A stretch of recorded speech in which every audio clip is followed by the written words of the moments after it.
It's been a little while since I've heard that tune, man. I I'm know. into it. Hey, it's always a jam. Always a jam. What's up, Nerferders? Welcome back to the N.A.P. Well, we are here again. We got reviews. We've got anticipation. We've got Star Wars in concert. All sorts of cool shit. It's been a good time. It's been a few weeks. We've got some stuff to talk to you guys about. And then here in like another week, we're going to have more to talk to you about. Like shit's coming out. It is summer. It is hype. This is generally when a lot of stuff is coming out, more or less. So we'll have a lot of stuff to catch up on. I'm actually catching movies on time. Super weird. And I mean, kind of on time. I guess it's been it's been out like a week and a half now. You're fine. Roughly, approximately. I don't know. We're here though. We're here. We're talking about it. Josh, how you doing, sir? I'm doing. It's a Monday. It's already a busy week. I have work this week. I have a Comic-Con this weekend, so I am in full flux. But doing well. So, how do we want to kick off here? Well, we got some lightning round stuff to get off. We're gonna. And you told me before we kicked off. I totally did. Completely out of my mind already. We're going to talk about Doctor Strange later today. However, most people that went to Doctor Strange got to see the trailer for Avatar, The Way of Water, right before then. And, of course, it's now dropped online. Did you know that was coming? Like, did you know? Like, okay. Because I had no idea that was happening. That's not something I looked into. I heard that was coming. However, I was told that it was only coming for 3D screens. And so the fact that we saw it, I was like, yes. And then when it came out on YouTube a week later, I went home and watched it like on HD, like 4K on my 4K monitor, and I can't stop looking at it. And both times right here, like just this, like both go times, back a little bit, just a shadowy shot here, because this is like this was one of those shots where it's like, Jesus fucking Christ, James. Like, Jesus fucking Christ. And this isn't in 3D. As good as this looks, this isn't in 3D. Yeah, and 3D is a gimmick in every other sense other than Avatar, because he not only brought back the idea of 3D for the last Avatar, he invented new cameras for 3D. This is, I didn't even know they still had 3D movies. Apparently they do, because even at Doctor Strange in the credits, it said 3D conversion. So I guess in some areas they're still showing 3D as an option. It's still super common. Every single time I ever look up movie tickets for something, 3D pops up there as an option almost every time. But it's normally 3D conversion. People don't realize that when you're looking at Avatar, it's not 3D conversion. It's filmed in 3D. It's like when a movie plays on IMAX that wasn't filmed in IMAX. They're just going to stretch it out on the screen. With 3D conversions, they go through after the film is done and they just kind of add effects on top of it, like a filter. This is filmed in 3D. And so Avatar, hands down, 3D, IMAX, Dolby. If there's a Dolby option, I'll be there in 3D no matter what, because it's a hell of a ride, or at least the first one was. It took me a long time to see the first movie, and honestly, I mean, I remember being blown away by the visuals, but I was just like, this is just high-tech Pocahontas. I mean, so sure, but everything is everything else. But seeing this in IMAX 3D was a game changer for me, and it was. I mean, it felt to me like what I imagined people watching Star Wars for the first time felt like, because it was so well done. I mean, if someone were to tell you that this isn't really a CGI, that James Cameron had found another planet and filmed all this there, I might believe them, because it looks so damn good. So I can't stop looking at it. It looks fantastic. Well, I don't know. Well, I'm just saying, like, when I saw the first one, I was like, the visuals are great. This is really cool, but it was also like, this is like high-tech Pocahontas. And then I see this trailer here, and I'm like, okay, like as soon as the sequel was announced, I was like, okay, well, what are they gonna do? And I was like, but sequels. Like, there's actually some interesting elements here. It's like, so there was that character there who's like the humanoid hybrid looking Na'vi, or maybe not even a Na'vi at all. I don't know. Yeah, I think he might be like an adoptee or something. Yeah, and then you've got the Na'vi probably avatars that are set up like working for the Marines. Mm-hmm. It's like, okay, like we've got some stuff going on. Like, yeah, there's some questions here that nothing in this trailer answered, which is great. The only question that we really got was, okay, yeah, they're stepping up their visual game. So it was a cool little surprise. And I saw it on the big Dolby like the gigantic Dolby Atmos screen, and it was pretty dope. I hope they have 3D on that screen, because I would go see it on that screen, maybe over IMAX, because the Dolby Atmos screens have truer colors than IMAX. Or at least the IMAX that's close to me. I might go over to Council Bluffs to see the real IMAX, but well, maybe do both and like kind of compare them. Yeah. Like, I mean, this is definitely going to be something where you're going to want the most color rich that you can get, right? But like, another big factor is like sometimes these movies are made for the home experience, where they're like, hey, this is the reason why we're putting so much technology into our TVs, to make them look as fucking ridiculously crystal clear as we can. And this is going to be one of those examples. And it's like those guys who are always like super nerding out about pixel counts and aspect ratios and stuff like even LEDs the deeper tech, and stuff like that. Yeah. This is the kind of stuff that they use as kind of like a baseline, other than like the display shit that people film on big ass like $70,000 red monstros and shit. No, I'll check. I'll be excited to check this one out. Looks like it's gonna be a good ride. I'm excited, and this is the second sequel. There's a third one confirmed. At one point, he was talking about 5. I know he filmed 2 and 3 back to back. I don't know if he's touched 4 and 5, but he just needs a movie for each piece of individual technology that he wants to invent as he goes along in his career. Yeah. Listen, I mean, you know, James Cameron is James Cameron. He's got the ego of fucking mountain. He's the on top of the world type guy. But he backs it up with fucking amazing movies. And part of me is like hoping this really does well, so that people can go back and be like, maybe we should give him a shot with Alita 2, because I would love to see another Alita movie. And he didn't direct that, but he was a part of that.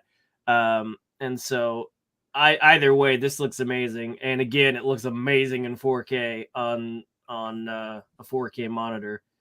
But yeah. Still too early to tell what to expect from it, though. Oh no! Yeah, for sure. For sure, it's definitely a teaser. It's the definition of a teaser trailer. Oh yeah, for sure. So, but that's that.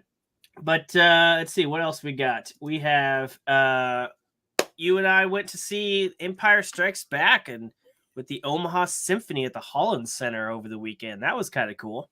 Yeah, and I forgot how we actually came upon it, because it was quite a while ago that we actually started up on it. But yeah, I got it. Like, we moved recently, and so we got that wad of coupons in the mail. Yep. And we went through them, and a lot of it was crap that we didn't want. And I swear, like 50% of it was just lawn care shit. Oh yeah. So, and it must be important up here, but if I looked at my neighbors, I'd say that it's not. Burn. But there was a coupon. There was an advertisement in there. It wasn't even a coupon. There was an advertisement in there for The Empire Strikes Back in concert at the Holland Center. And I'd never been to the Holland Center before. I knew that this was a thing. I knew that it was a thing going around. And I think the last time I heard about it, it was actually somebody doing Lord of the Rings in concert, which oh god, that would have been amazing. Yeah, that was a few years ago. So I hope that's around the corner, because apparently this same program does Harry Potter. I imagine Lord of the Rings probably wouldn't be too terribly far off. That would be really, really, really cool. But yeah, so I was like, screw it. You want to get tickets? We did it, and we got to catch it over the weekend. And like, the coolest thing about it was just how like seamless it felt in most of the movie. Like it really. I mean, first of all, the acoustics in that building are incredible. So, I mean, if you're in the Omaha area and you get a chance to catch a show at the Holland Center, it is a great concert hall. The sound was really, really good. Like, even with the increase in lighting, whatever projector they were using was really, really, really good. Because I mean, if you're familiar with projectors, or if you're familiar with like just being in a theater with lights on, you can see how like negatively that can affect the quality of the picture. That didn't happen here. They did dim the lights down too. They dimmed the lights down, but this is a picture from before they started, not from during the production. But yeah, sure. But still, like in comparison to a pitch black movie theater, this was quite well lit. Like you could see the details of the people next to you without the movie actually like lighting up the area. Like it was pretty obvious that there was a good amount of light on there. The entire orchestra was relatively well lit up as well, but throughout all of that, the quality on screen was really, really good. The sound quality was excellent. They did a great job. I think the only thing lacking was just like I couldn't hear the horns coming in quite as powerfully as I would have liked to. And that could have just come down to like a mixing side of things, but like especially in the Empire Strikes Back, those horns are like, especially for the Imperial March, those horns are important. But that was just like the only music audio nerd thing that actually popped up while we were doing it. Otherwise, I had a spectacular time. And aside from the sprint that I had to do to back to our car to put something metal that I shouldn't have had on me, that the metal detectors picked up, like ran it all the way back to the car and then sprinted another 2 blocks to get back. I'm an asthmatic. It was horrible and I hated it, but I did it. And I spent the first 10-15 minutes of the movie super sweaty and then enjoying it. But we caught it like right as the opening crawl was going. So we were we got it. Got there perfect time. Yep. For those that don't know what this is, if you have a orchestra or a symphony in your city, I would check to see if they ever do this. But it's basically, it's what it looks like. They put the movie up. The movie is everything but the music. So, sound effects, your dialogue. They also have the dialogue up there with subtitles so you can read the subtitles. But then the orchestra takes care of the entire soundtrack start to finish. I mean, opening credits to the ending credits, they do everything. And the nice thing is there is an intermission. It doesn't matter what movie it is. There's always an intermission to give the orchestra a break. But I've been to a few of these now here in Omaha. I've been to 2 of the Harry Potter films. I've been to Batman 89 and then to this. And it is always just an immersive experience. I mean, this is the view from our seats. This is not a zoomed in picture or anything. This was the view from our seats. So we were literally right up there. And I forgot. I mean, I literally forgot that at times watching that movie that there was an orchestra beneath that screen, because this isn't a high school orchestra. This isn't a college orchestra. This isn't just, some guys doing this for fun. This is a well-trained, very, very well-staffed orchestra. And it sounds amazing. And they really go all out to make sure for the most part that it syncs up with the movie and, that they're on point. And it's just a really cool way to watch really cool movies. And I think they do it like 4 or 5 times a year with some different films. They've been slowly working through the Harry Potter franchise over the last couple years, but yeah, I'm glad we got these. It's definitely more expensive than say going to the Alamo and watching a movie again, a retro movie, but it is kind of a cool, really neat experience. And I always have a good time with these. I can't afford to do them all the time, but thankfully it doesn't happen all the time. So yeah. There's I got to find the website that I actually got the thing on here for, and just kind of like go over some of the stuff that they got, because like the next event this year is the next movie in concert, like not the actual like full on thing, is actually Harry Potter and the Goblet of Fire in November. Neat. And like that one's one of my favorites out of the series. I actually really like that one, which is kind of like antithetical to what a lot of people say. Yeah, that's why. Yeah, that's why I'm in there. That's why it's your favorite. Yeah, I understand. Yeah, 100%. I could see his potential even before Batman. That's right.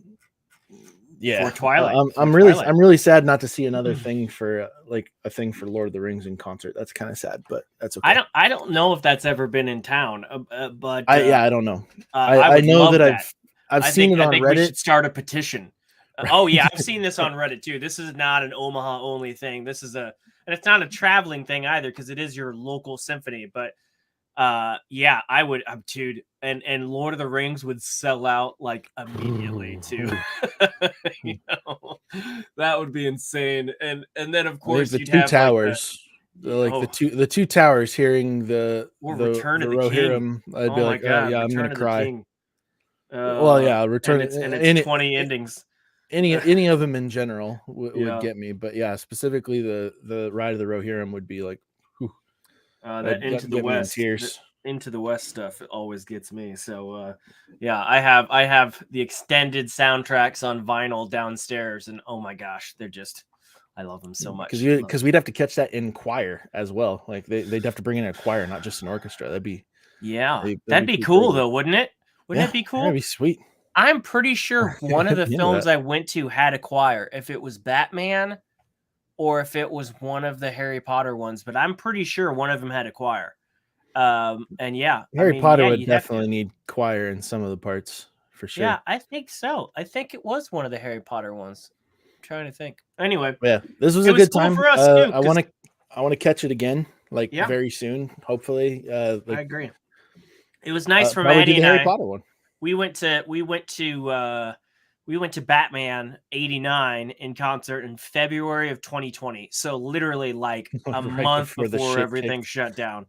And we wore a mask in there and everything. And I remember well, I don't know if we did. I don't know if we had to wear a mask or if we just did it because we heard things, but things were like still in rumbling, and then it like really kicked off in March. But yeah, so it was kind of a neat thing to go back there. That was nice. Speaking of Star Wars, the last thing on our kind of off the top list is Obi-Wan. Obi-Wan Kenobi is coming back next week. Next week is the premiere. It's premiering on Wednesday, even though going forward the rest of the episodes are going to be on Fridays. And the first 2 episodes are coming out right off the bat. The first 2 episodes. I know that they wanted to do this next week because it was kind of like the anniversary of the original Star Wars and everything. But the reason they moved it to Wednesday is because Stranger Things is hitting Netflix on Friday, the new season of Stranger Things. And so is that why? I thought it had something to do with Star Wars Celebration, because that's Thursday the 26th. I don't believe it. I don't believe it.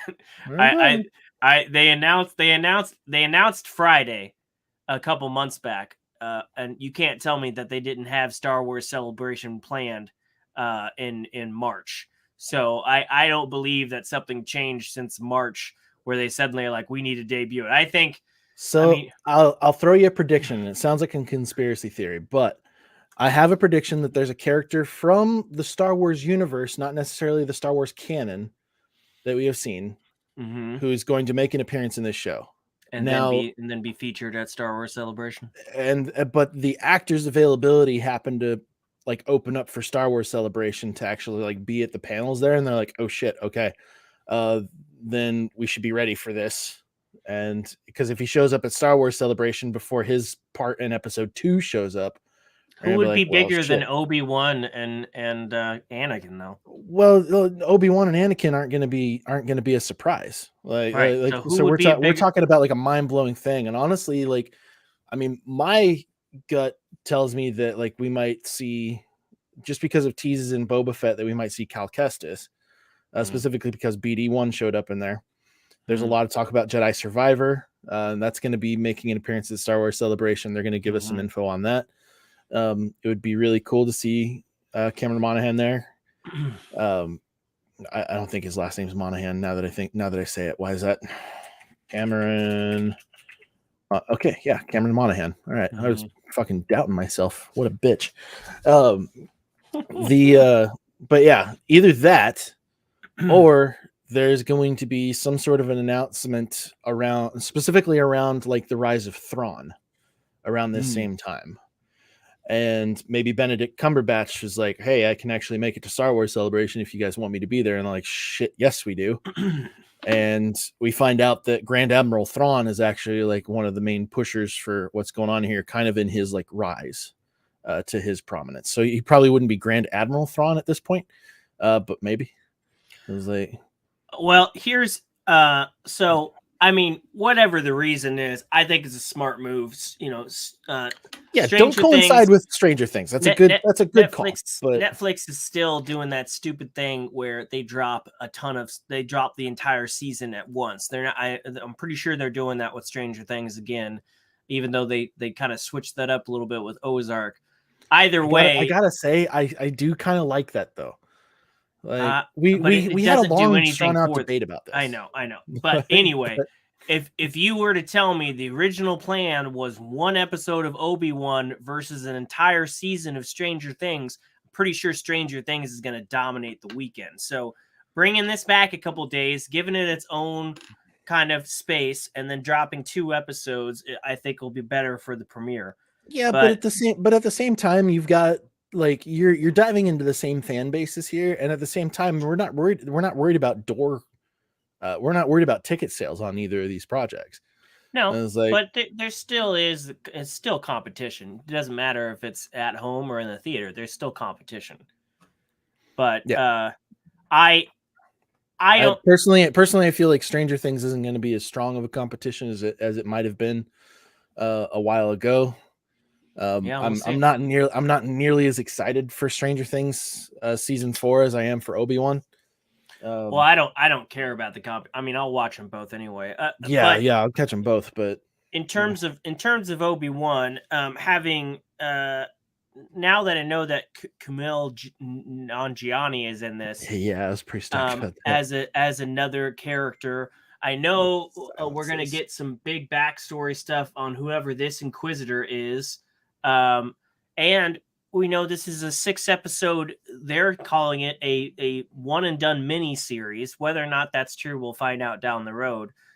But as much as I want Cal Kestis to be in here and a bunch of other stuff, I'm kind of leaning more towards how I felt about Moon Knight. I would rather this just be focused on the primary story, not try to pack all this other stuff in there. I love Jedi Fallen Order. I would love to see an on-screen version of Cal Kestis, but now even hearing that Kumail Nanjiani is going to be in this, and I love him as an actor. I'm just like, do we really need him though?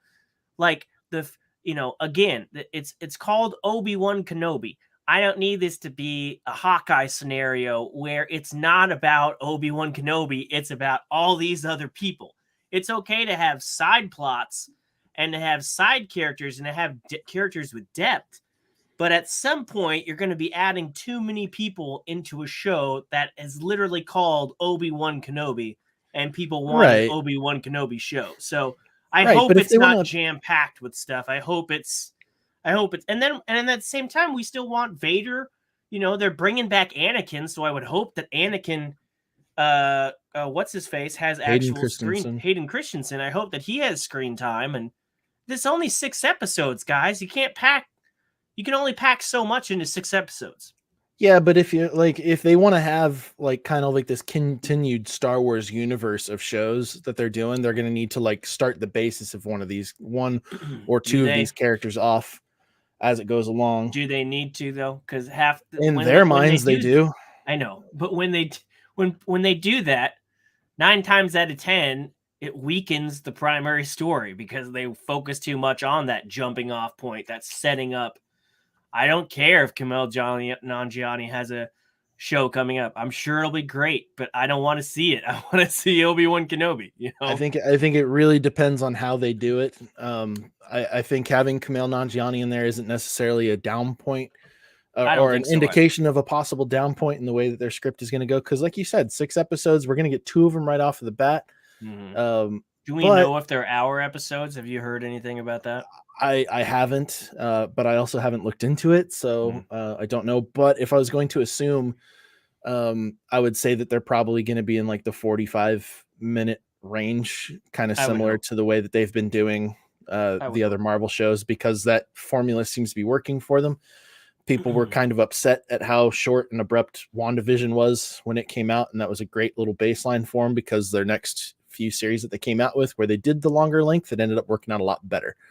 And also, especially coming off of the success of Moon Knight, I don't see them changing that trajectory in the future either. Like they're like, it's too late to assume that Moon Knight and its success would have had any impact on Obi-Wan at this point in time, because I think Obi-Wan was actually probably was in production around the same time. Yeah. But COVID delays kind of fucked it all up. But yeah, if I had to guess, I would say that it's going to be hour-long episodes. We're going to see kind of a shift from, we're going to see the shift, because I feel like this series is going to be kind of like the part of Obi-Wan's life where he is still in between Obi-Wan Kenobi as we know him from the prequels and Ben Kenobi as we know him from the original trilogy. Like, and he hasn't made kind of like that transition into the light. Like we see it in the trailer. He still is like really ambitious about training Luke, which he does hold on to. But I think there's going to be other aspects of him that he kind of like learns to let go of, certain things that he has to do. I think another thing that might, I like some of the predictions that I see, we're going to see a character from the, I don't want to say the extended Star Wars universe, because I know that that's triggering for some Star Wars fans, because that all got turned into Legends. But I do think that we're going to see some characters who were taken out of canon when Disney took over, and then Disney's like, all right, we're going to cherry pick what we actually like from that stuff, and they're going to pull those in. I wouldn't be surprised to see some of the Inquisitors that we've already seen. First of all, we already know that some of them are coming from Rebels, so there's going to be at least a couple tie-overs from that. I do expect to hear Liam Neeson talking throughout this. I imagine there's probably going to be some communication with Qui-Gon to some degree, or if anything, just like voice only, hearing him. I don't know if we'll see a full-on Force ghost. I wouldn't be surprised at all to hear Yoda's voice speaking in any capacity whatsoever, or him to actually see Yoda. I really hope that we don't have him physically on Dagobah or anything like that. But at the same time, it would also answer why Obi-Wan knows where he is. I don't necessarily think Yoda carried around much electronic communication with him in a swamp, but who knows? Like, there's a bunch of different things there, and the stuff that they're going to squeeze in around all of that, like, I really hope they don't treat it as just like icing on the cake, because this show has the potential to probably be the worst offender of not just nostalgia syndrome, but like surprise syndrome, where a lot of the show's success is coming from the makers of this show, or the maker of all of these shows, relying on the audience's mind being blown by some secret that they kept from them for so long, whether or not the show was actually good. And Boba Fett was pretty bad about that. Like, it was pretty much no substance. Like, I mean, it was an extreme example, but it was pretty much no substance for Boba Fett's character. And then it was like, boom, surprise, the Mandalorian's here. Holy crap, you didn't think you'd see him? Well, of course you're going to see him. And then boom, we're going to throw in Grogu. Boom, we're going to throw in Ahsoka with Luke Skywalker at the same fucking time. Holy shit, guess what? You didn't know that was coming. Oh, guess what? Luke has Yoda's lightsaber. Holy shit, what are you going to do? Holy fucking shit, Cad Bane is here. But everything else surrounding that was just kind of crap. And I'm really hoping that they're not doing the same thing here. They've got a much better formula this time around than I think that they do, because they know a hell of a lot more about what to do with Obi-Wan's character, because he has an established history before and after the time frame inside of this is set. So they've got an interesting barrier that they really can't cross during this point in time. It's like Obi-Wan, we know who Obi-Wan was. We know who he's going to be. We need to see how he transitions in this series, which I think is what their full-on intention was, without them being like, first of all, like one of the biggest spoilers that they could have had also would not have worked. We would have expected like something with Darth Vader here, like, because like, why wouldn't you, like, how would they have been able to keep that secret? Like, there's no way to pull it off. But the amount of other stuff that they have the potential to do, like I said, like, I was excited to see Cal Kestis in this series. Like, that'd be pretty sweet. But at the same time, it's just like, well, but if you do bad with everything else and you're just throwing Cal Kestis at me because it's going to make my mind explode, then the whole show is going to kind of lose its substance for me. And that's sort of the direction I'm afraid Marvel is starting to go down, especially with the opening of the multiverse. And since we got a lot of the same people in charge of the money on side of that stuff, I feel like it's going to be some of the same here. So that's my biggest fear around this show. But it's also got the potential of those things actually being like my favorite parts. So it's a really weird catch-22.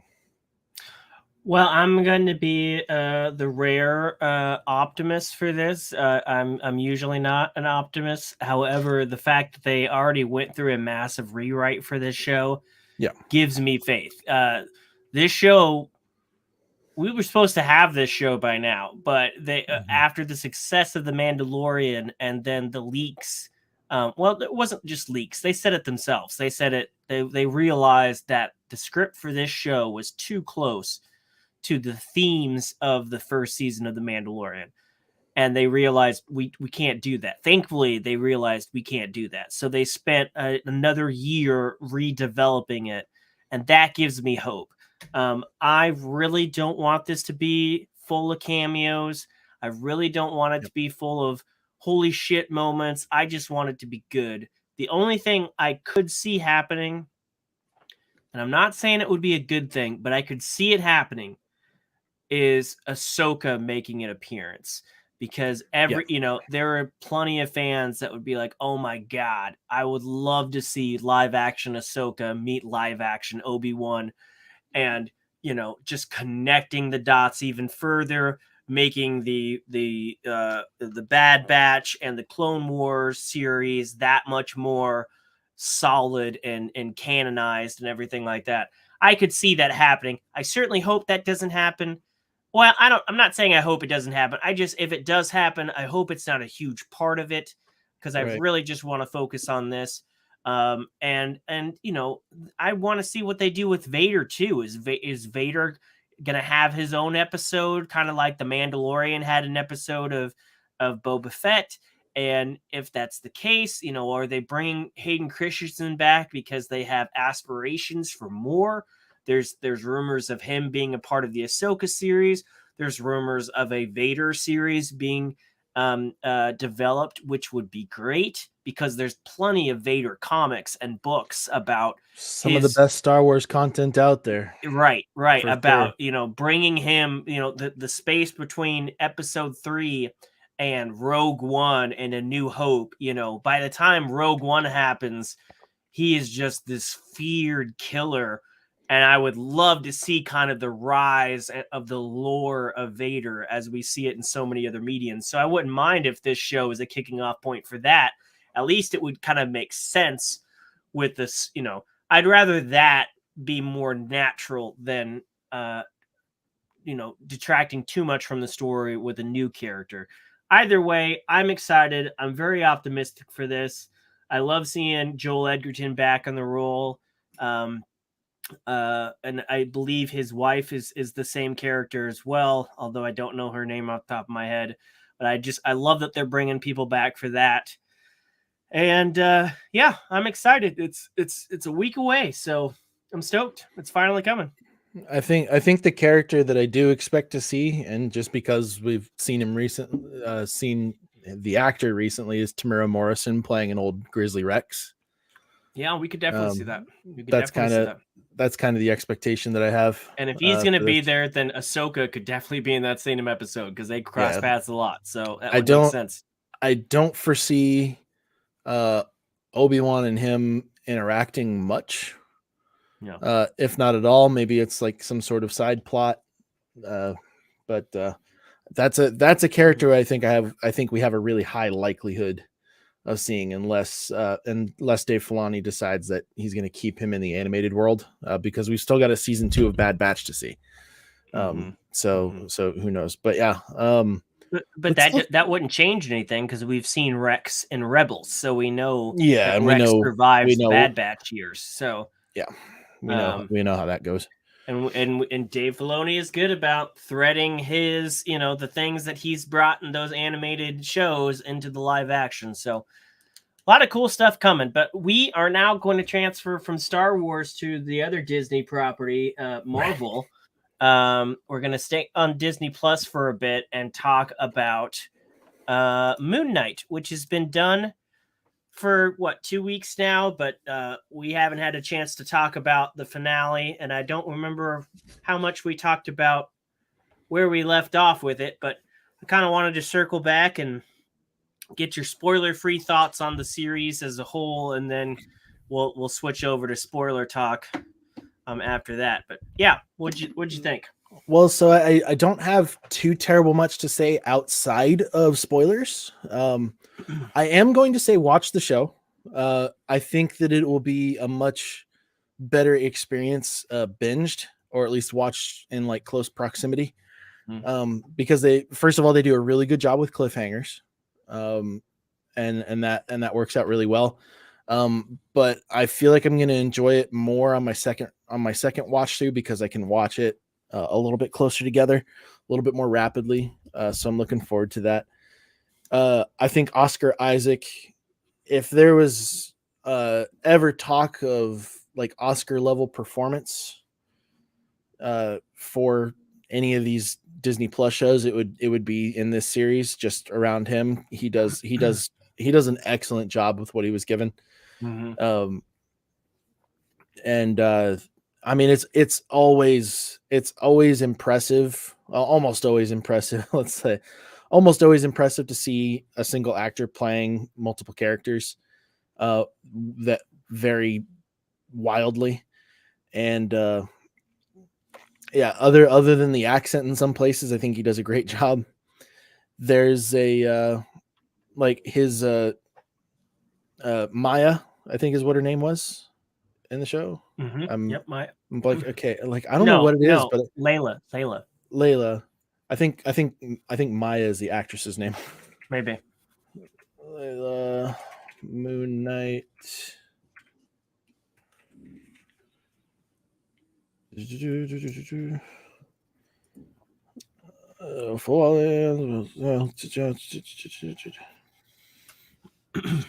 gonna drive me nuts now. Now I got to figure it out. I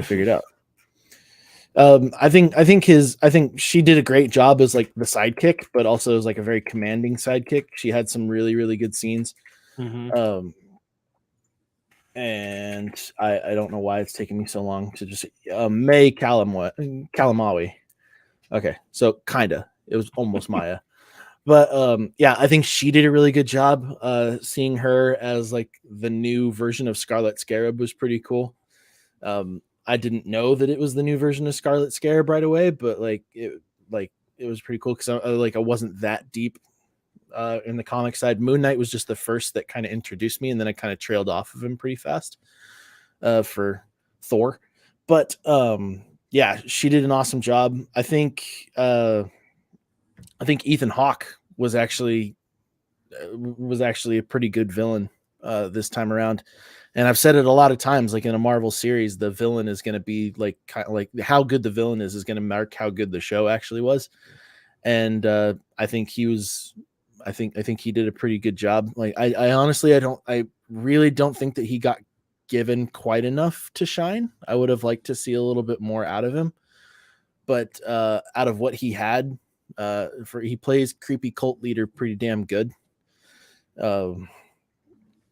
But yeah, I think that was probably my biggest complaint, spoiler free, that I can talk about, is that I would have liked to have seen more of him. But yeah, the motivation for the character is also something that we've pretty much seen before. But like you can understand why they want to do what they want to do. It's just their method of getting there. And that's kind of like a great formula for a good superhero film. It's like, yes, we do want the same things. It's just your method of getting there is fucking batshit crazy. Don't do that. And this was well accomplished. I think it was pretty ballsy to have something like this close to that kind of spoiler talk too. So I don't want to jump into that. But yeah, overall I had a great time. I give the whole series a good solid 8 out of 10. I'll commend the series on technical basis. I think it looked great. I think they definitely put more money into this than say than I think the majority of of the Marvel shows. I think the money actually felt like it was here. It definitely felt more than Boba Fett, which isn't a Marvel show, but it's another big IP on Disney Plus. It felt like they put more attention into this than the Eternals, and that felt bad saying it, but it really felt like it. Yeah.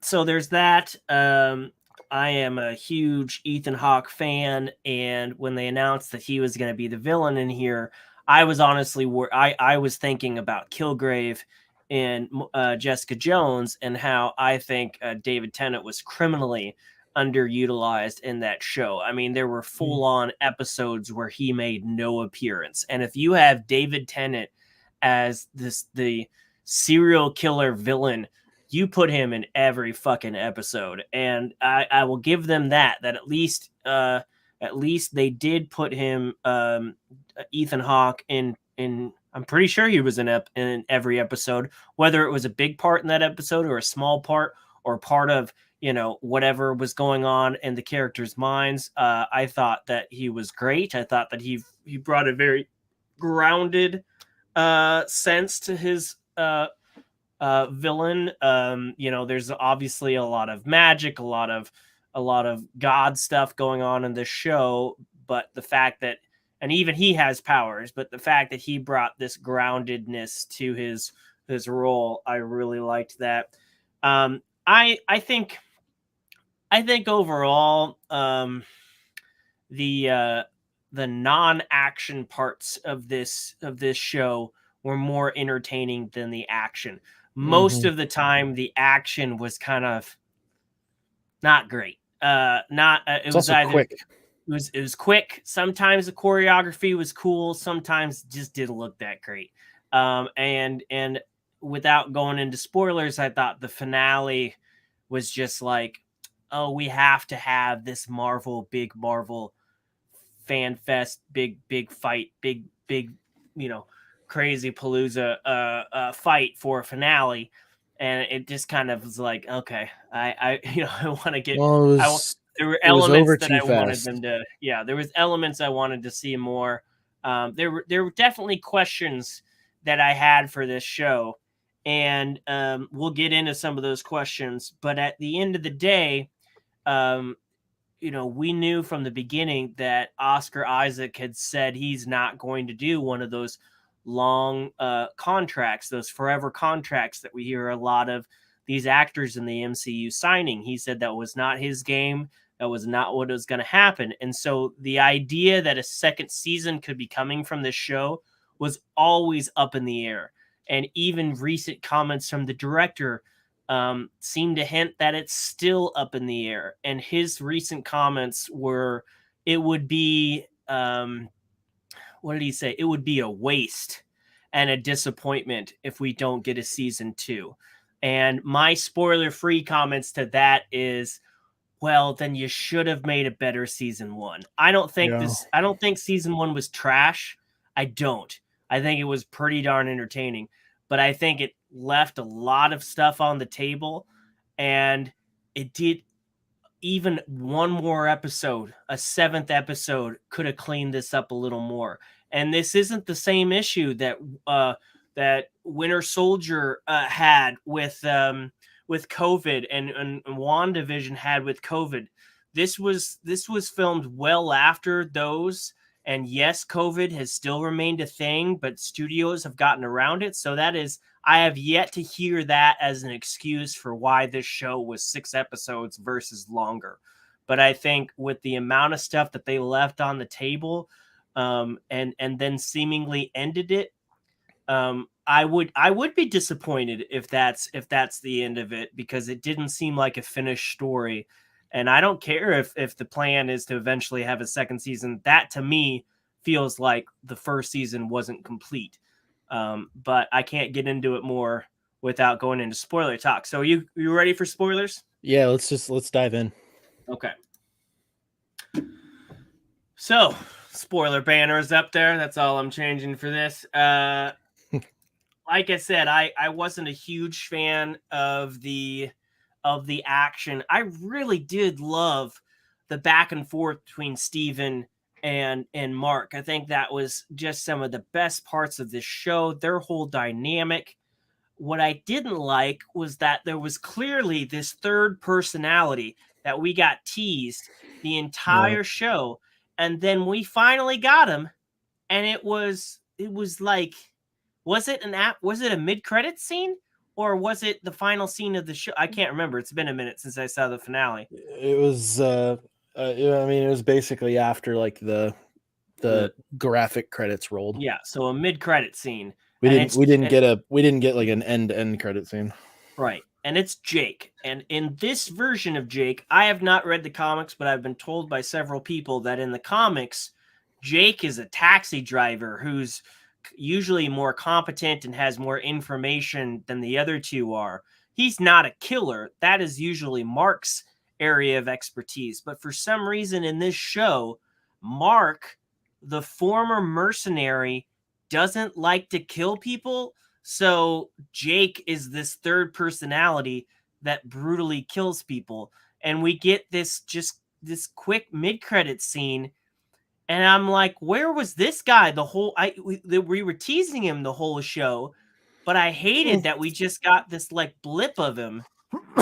It was cool because like they played it off like they weren't teasing him throughout the entire show. You didn't know that it was that he was crossing over into Jake for the really violent parts of the fight scene until yeah, but everybody like a good like Cece, when I was watching it with her, she assumed that was Mark. But every time like something violent happened, even Mark was like, "What happened?" Yeah, after a few episodes. Yeah. But like at first it wasn't the tease. And then as we slowly kind of like rolled into it, we're like, oh, okay, this is pretty cool. I was wondering where Jake was, but at the same time I was also kind of like, okay, I wonder if they didn't want to do like this triple polarity sort of thing. They wanted to keep it down to 2 and maybe introduce him later. Maybe save it for another season. And then there was a couple times where like he dropped out and I'm like, okay, now it feels like that's a third alter. Mm-hmm. And personally I wasn't upset by that. That didn't really bother me. I feel like the way that they left it, so I have a weird kind of love-hate relationship with like big cliffhanger endings, especially for seasons of shows where it's like, hey, we really expect another season here. Because I didn't hear that director say is like it would be a waste for us to not have a season 2. It was like, well, I don't know that it really would be unless somebody was like crazy desperate to see more about Jake's character, which yes, I would like to see more of that person's go. But the way that they left it behind is kind of like this thing. It's like, hey, Moon Knight could return because clearly Khonshu isn't done with him. And it would create a really interesting dynamic for Steven and Mark on how to kind of like combat that and come to grips with that. Almost to a point of having to like rein themselves in. And I think that that could be a really cool element to the show. The thing that upset me most is that there was like they used his flashback as kind of like a way to be like, okay, hey, or not his flashback, but like they flashed him out during that finale scene, had him do all this killing at this like pivotal point. Like this was an important point of the finale fight scene. And then all of a sudden they're like, boom, Jake took care of it. It's over. Here we go. And then they're on to basically an epilogue of that fight.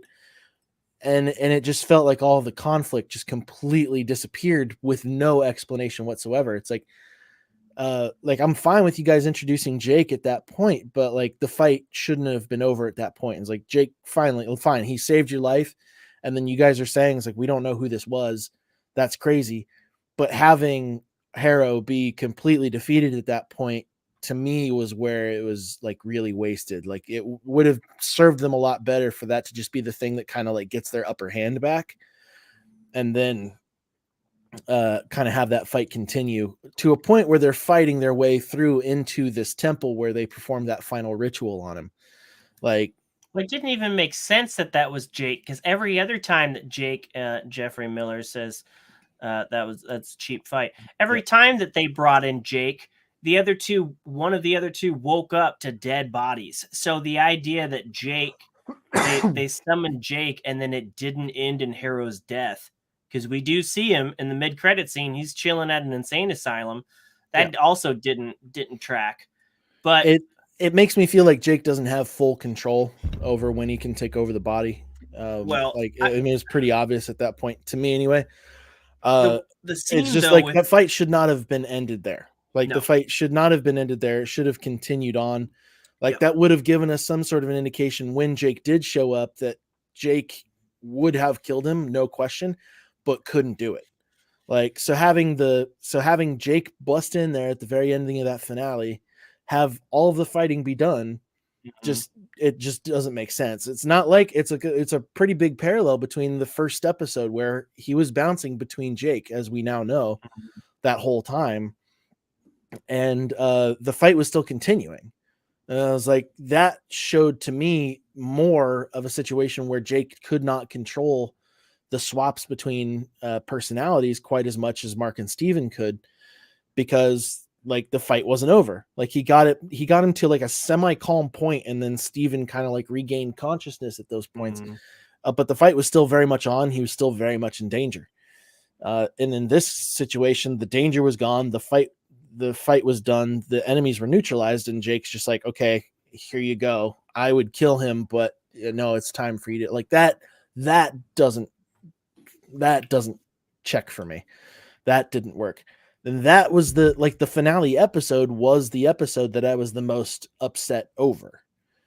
And I mean, I wasn't upset about it. It just felt lackluster to me. But it felt like it was an afterthought episode almost to me. Like, it was just like, hey, we couldn't finish this. We didn't have the time to finish writing this out, or maybe our choreography budget was just razor thin for this show and we used it for everything else that we could. In the scene of Jake breaking out Harrow from the asylum or whatever, I think is problematic, because and they could have I mean, basically we see all these nurses dead on the floor, and it's either one of two things. Either Moon Knight has an alter ego that's a straight up serial killer, and does that disqualify him from being a hero? I mean, imagine if Iron Man had an alternate personality that straight up killed people that weren't necessarily bad people. Were there a bunch of dead nurses? I don't remember that.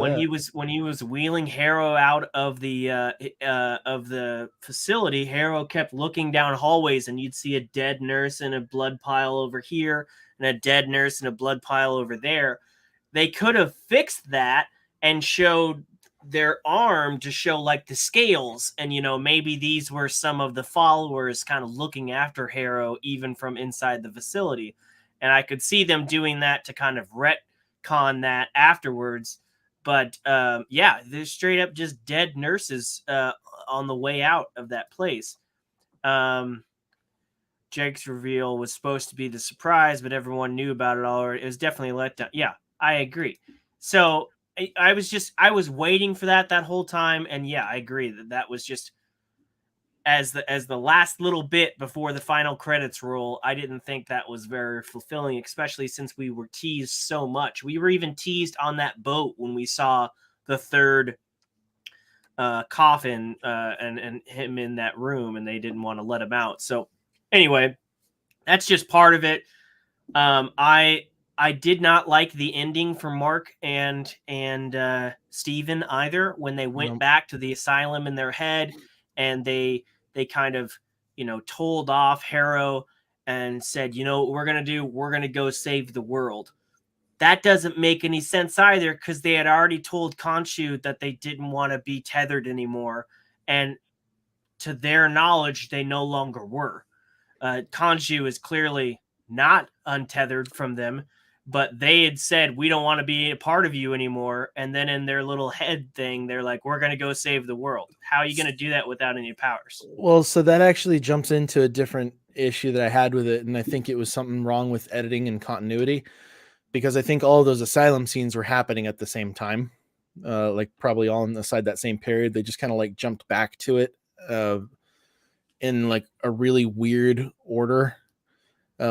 I think that asylum scene happened like prior to them actually escaping that zone, getting their body back and all that stuff. It's just for whatever reason, the editors decided to put that in after that point.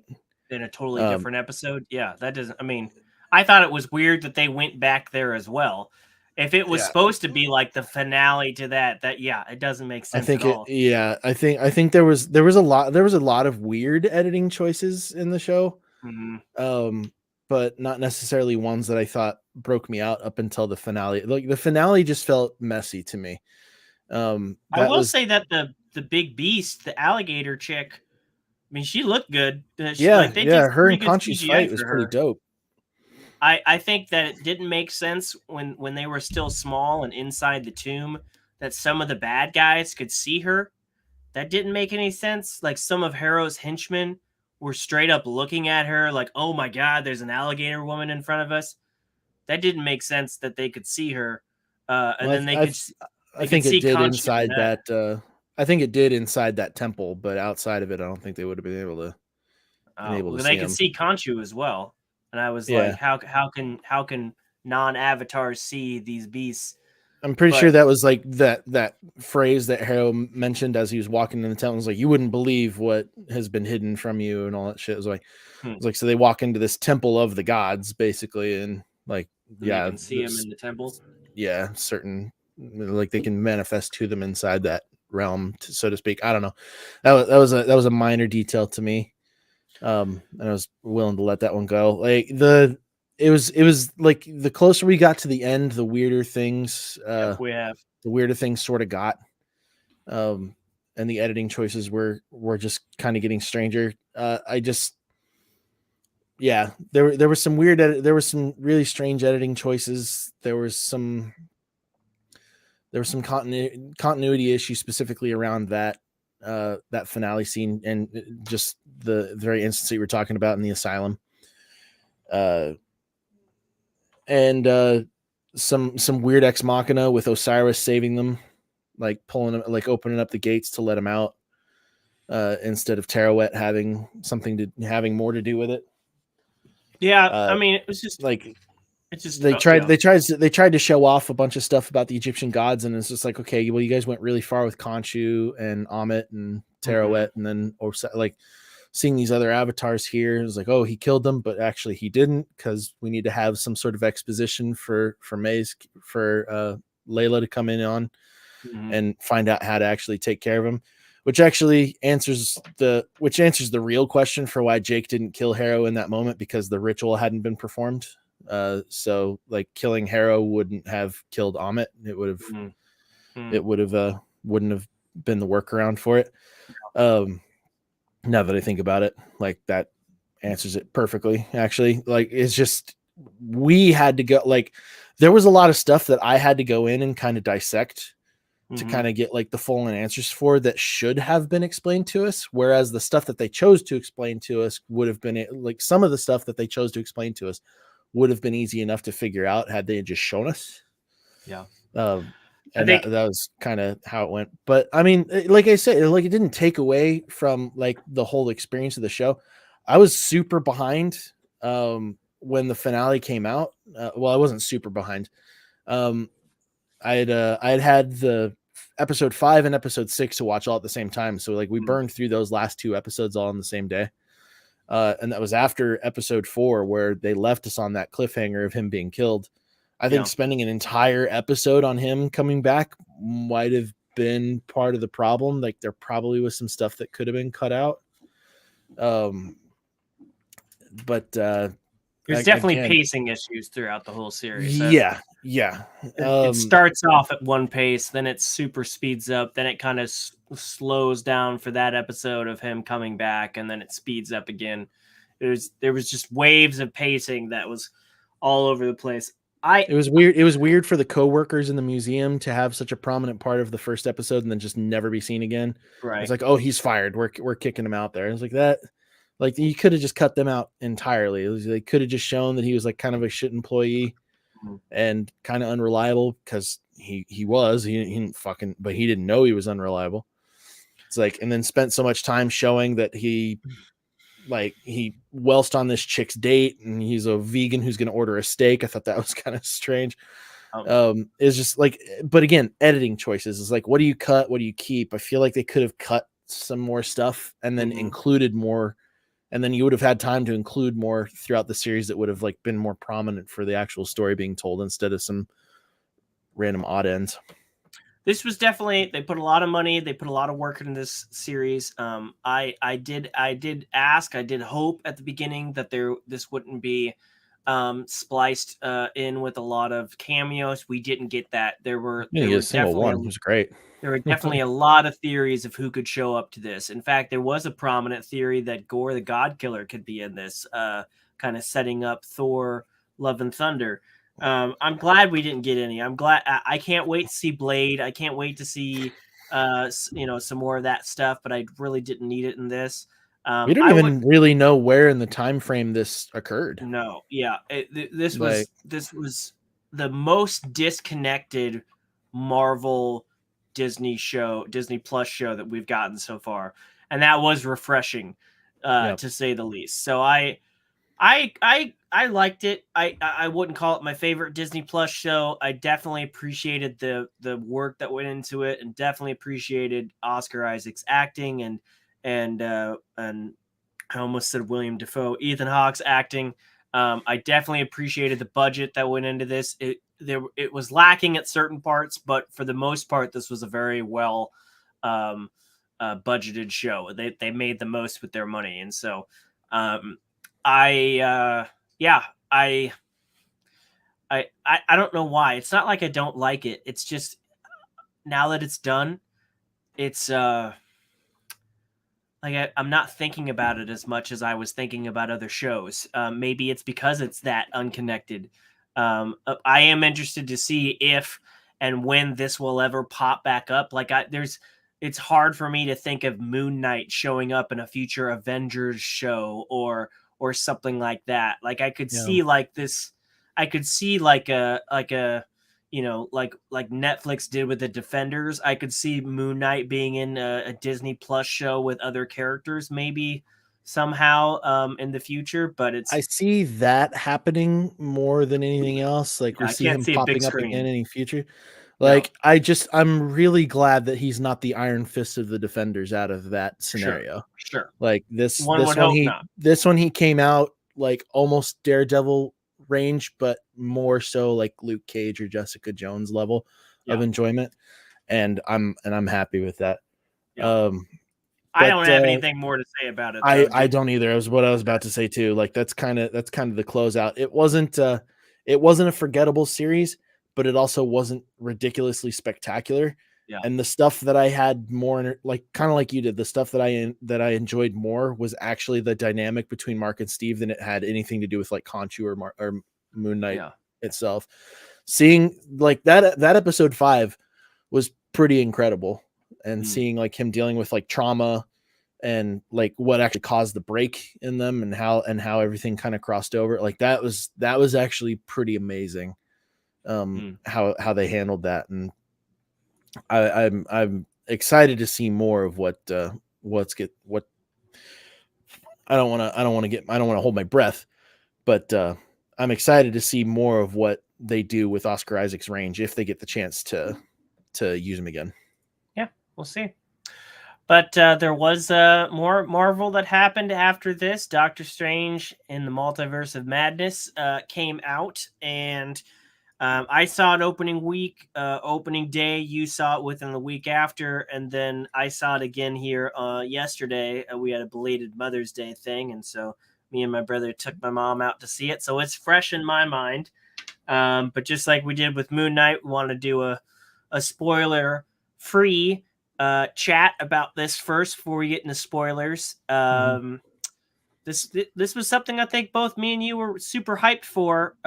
We were hyped since it was announced. We were hyped since We were hyped since WandaVision. I've been hyped ever since they announced the title of Multiverse of Madness. I thought that could go a lot of different ways. But now that you've seen it, what's your non-spoiler thoughts on this? Hold up. Let me see. Do we have any final? No. Okay. Jeff was getting a little ahead of us. Spoiler free, Jeff. Spoiler free. Okay. Yes. Go ahead. So Jeff hasn't seen it then. That's a shame. He has. Oh, he has a spoiler comment that we'll bring up a little later. Yeah, I was kind of disappointed. I'm not gonna lie. I was not more disappointed than I was. I didn't have more disappointment than I had enjoyment, but I definitely had more disappointment than I would have hoped for out of this iteration. There's a lot of stuff specifically around Doctor Strange's character that, one, I think they spent too much time on, but was actually really good for his character. It's just, it would have been nice to see this split up amongst a couple other things like earlier, and then have this be where that kind of shows up. But it was it was interesting to see kind of his character grow, but in literally just this one aspect of him. The cameo levels are pretty low, which is nice. I appreciated that compared to what it could have been. I'm not saying that there's a small amount of cameos. There's a lot, but in relation to what they could have done with it, they actually seem pretty conservative. I do, to be completely honest though, I would say the thing that I am the most annoyed with is fucking the ads for this movie. The amount of TV spots that are being introduced and forced into like unskippable ads on YouTube videos, or being put in through my social media feed before I've even seen the fucking movie. It's like, I understand that Marvel shouldn't be lifting spoiler embargoes at all to be able to include more details into their film. What it really looks like is just desperate. And I think that had kind of like a negative aspect on me as I was going into this film. It's like, hey, you guys are showing me stuff that I should not see before seeing the movie, and you're making it really prominent in your ads, and that pisses me off. And then after seeing the movie, it pisses me off even more, because originally in the trailers, they did a pretty good job of marketing the film for, I guess, a more naive viewer. I will say that no, I can't say that. That's kind of jumping into spoiler areas.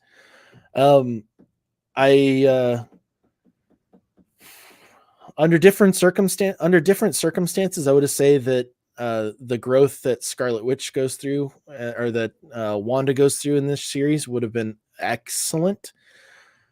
But there seemed to be kind of like it feels like there's sort of a middle piece of content between WandaVision and this that we missed seeing, that kind of like justified some of her behaviors.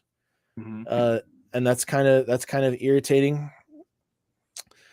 Especially given like some of the stuff that she said during WandaVision. So like I took a little bit of an issue with that. Wong kind of got pushed to the side a little bit here, which is sad, because I feel like he could have been I feel like he should have been a bigger part of this, but like at the same time, they were dealing with quite a bit. So I can see why they went the direction that they did. However, America Chavez, whose actress's name I cannot pronounce just based off of reading it, I actually really liked her. I thought she did a good job. I thought she was like an interesting character with an interesting set of characteristics that she brought to the movie. Almost too convenient, but at the same time, because I did like her character, and I like how they handled her situation. Yeah, that was like a pretty cool part, and it's very clear again with like another piece of content that we have been getting with all this new stuff is that there's going to be a young Avengers here in the near future, and I know that America Chavez is a part of that in the comic runs. So seeing her and like enjoying her character, like having a good time with like the potential that she has was really good. And that's about as much as I want to say without having to like tiptoe around spoilers. Well, and there if was if I had to give a rating, I'm going to give it like a 7 out of 10. I gave it the same rating. Maybe even a high 6. There's a lot to spoil because the original synopsis for this was Doctor Strange casts a forbidden spell that opens a portal to the multiverse. However, a threat emerges that may be too big for him, Wong, and the Scarlet Witch to handle. That is absolutely not what the film not even close. was about. Not even close. That's not, I mean, they did a good, now granted, I don't have, I'm stupid. I pay for YouTube Premium and I don't have TV. So I have avoided all TV spots for this. And I have avoided modern trailers for this. I think I've seen 2 trailers and that's usually more than I usually watch. So I thought that they did a good job in those main trailers for not showing who the villain of this movie was, and I really wanted it to be a certain villain, but according to the trailers it seemed like that was not going to happen. I agree with you. I think this film could have gone places that it didn't, but I was happy on certain decisions that the film made. It is absolutely a Sam Raimi PG-13 film, and that works for it at times and doesn't work for it at times. There were times in this movie where it was a straight up Sam Raimi horror film, and then there were times where it remembers that Disney owns this property and has to reel that back, and the different tones in there kind of clash with each other. That's not unheard of with the MCU movies. We've certainly had tonal clashes before. I don't feel like that's Raimi's fault though, because there's some weird editing that went on here again, and I feel like there was probably a lot of I feel like there's some shit cut out of this movie. According to Raimi, there shouldn't have been cut out of this movie. There's a lot. Okay, well then 40 minutes to an hour plus cut out of this movie. 40 minutes to an hour. It definitely felt short. This is a 2-hour, 10-minute film. Fuck. According to him, there was a 2-hour and 50-minute cut, and then there was a previous cut that was even longer than that. Okay, well maybe I don't want to see the previous cut where it was longer than 2 hours and 40 minutes, but like maybe 2.5, maybe an extra 30 minutes. I can see him. But without getting into spoilers, I thought that like I said, I think they did some things well. I think they kind of didn't do enough of other things, especially with Multiverse of Madness being the title of the movie. I thought they could have done more in certain multiverse areas, especially since we've had No Way Home teasing multiverse stuff, and we've had Into the Spider-Verse teasing multiverse stuff, and Loki teasing multiverse stuff. I also Loki starting multiverse stuff. Sure, in the canon anyway.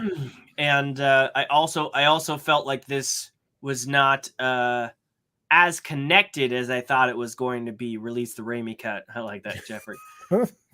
We've been talking about for a while how we've been really kind of waiting for Phase 4 to kick off, if we're even in phases anymore.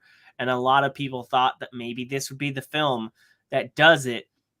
It felt very standalone to me, and that's not necessarily a bad thing. I've had complaints when films take time out of the plot to set up the next film, but at the same time, this felt so standalone that I was really kind of hoping it to connect, especially since we just listed other properties that talked about the multiverse and how this could have connected. There was one line in this that made reference to No Way Home that was clearly filmed after the fact, because this movie was originally supposed to come out before No Way Home, and because of delays and other things, it ended up coming out afterwards. So they threw one line in there kind of connect it to No Way Home. But other than that, this felt very standalone-ish. But it's also kind of strange because like, is it like, well, this isn't necessarily a spoiler, but they mentioned Spider-Man. That's the line I'm talking about. So they know who Spider-Man is, regardless of the spell that he cast. Nope. They mentioned Spider-Man. They don't mention Peter Parker. I know it was a quick line, but they said an incident involving Spider-Man. Nothing about that spell said that Stephen Strange wouldn't know about Spider-Man. It wasn't Spider-Man who came to him, though. It was Peter Parker who came to him for that. That doesn't mean that he didn't remember everything that happened in that movie. It just he forgot about the Peter Parker stuff. It's a plot hole. Okay. It opens a weird plot hole. Well, I want to get into more strange. spoilers. Fuck you, Jeff. Yeah, that's Jeff caught up with what I was saying. He found it. Yeah. He saw it. I was gonna let it fly. So I let's switch over to spoilers because I really wanted to get into spoilers for this. I think I made it pretty clear on here. Spoiler alert. If they wanted a movie to establish Doctor Strange as the upcoming like leader of the Avengers and the new Marvel phase, this was not the way to do it. I don't think that was the point of this film. I wasn't. Well, there's a lot of people talking about it, and I'm just like, I don't feel like that's the route they're going to go, and this definitely confirmed that it wasn't the route they were going to go. Well, I told you from when I saw it, and trying not to spoil it. I think I told you this. I know I told my other friend that I felt like this was more of a sequel to WandaVision than a Doctor Strange movie.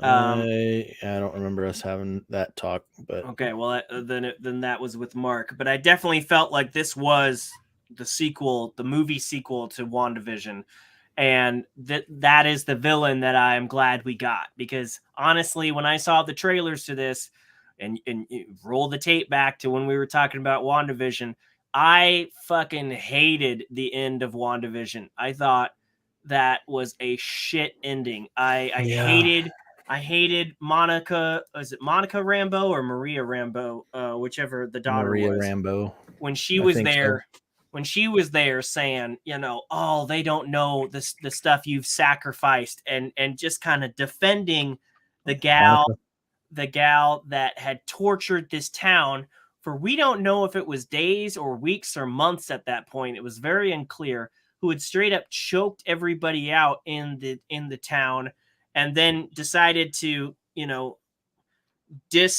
disenchant her fiction family so that this town could survive. And then they give her like this hero send-off where she's flying off into the sunset with this heroic music. And I was like, what bullshit is this? We've always had this issue with Marvel not holding consequences, and they've kind of redone that since, and kind of retrograded some consequences back. But I hated that that's how that ended. I was like, she was a villain. You cannot have her do these things in this show and then have her be the good guy at the end. And the trailers for Doctor Strange kind of seemed to act like they were throwing things under the rug. It showed the scene of Doctor Strange saying, I don't care about that. I'm not here to talk about that. You made things right. And when that happened in the movie, I was like, fuck you, Steven. That's not right. Just because she left doesn't, just because she stopped torturing them doesn't mean she made things right. And then immediately we got that flip, and they didn't waste any time to show you that, no, she is the villain. And I was like, thank God, because that was the decision I was really happy about them making. I was pretty stoked. I was like, first of all, I really felt like she was going to be the villain. I was really glad that she ended up being the villain. That was really good. But I also do feel like that. So when I was talking about it, felt like there was a piece of content that sort of got skipped. I feel like there was a piece of content that got skipped specifically around her character and why, like, she's so hell-bent on it now. I was like, no, you ran off because you like fucked up a whole town and you felt bad. And now you're coming back here and you're just like, you know what? Fuck everybody. I was like, okay, well, where's the other part? Like, I would have like expected maybe another interaction with Vision or something like that. And that would have like pushed her over the edge or something like that with like the new Vision. who's just emotionless and dead, because like in the comics, like her interactions with him have triggered some pretty dark shit. But well, she's definitely triggered in this show, and yeah. I have seen some of the TV clips of the TV spots since, and they are very spoilery with her character. And Jeffrey saying Kevin Feige wasn't happy about the ads either.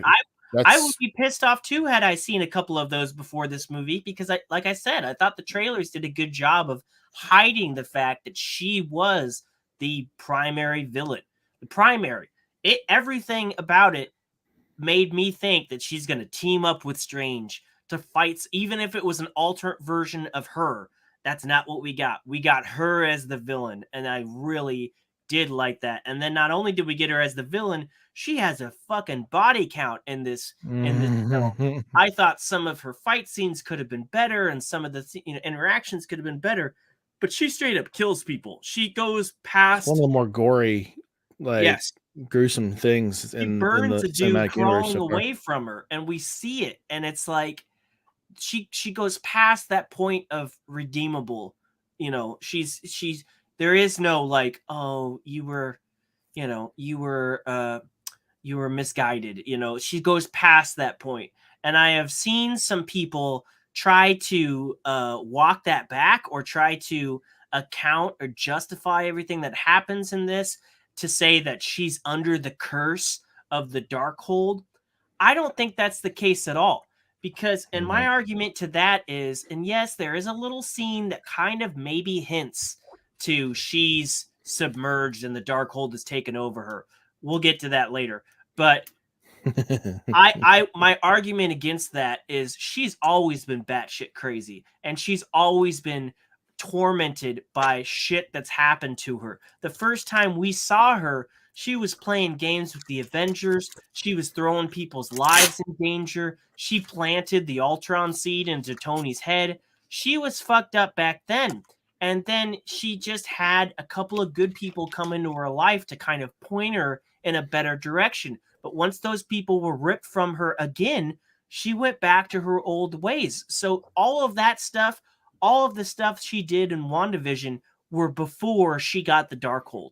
So it's not a stretch in my mind for her to go from crazy batshit then that didn't care about lives to crazy vengeful now that will do whatever she needs to get her kids back.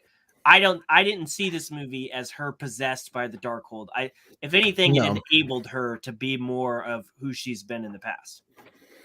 I think I think the biggest thing is just like we didn't get to see that transition really play out in her mind. Like she really went from being like first of all, she didn't really seem like she was somebody who just wanted to be back with her children.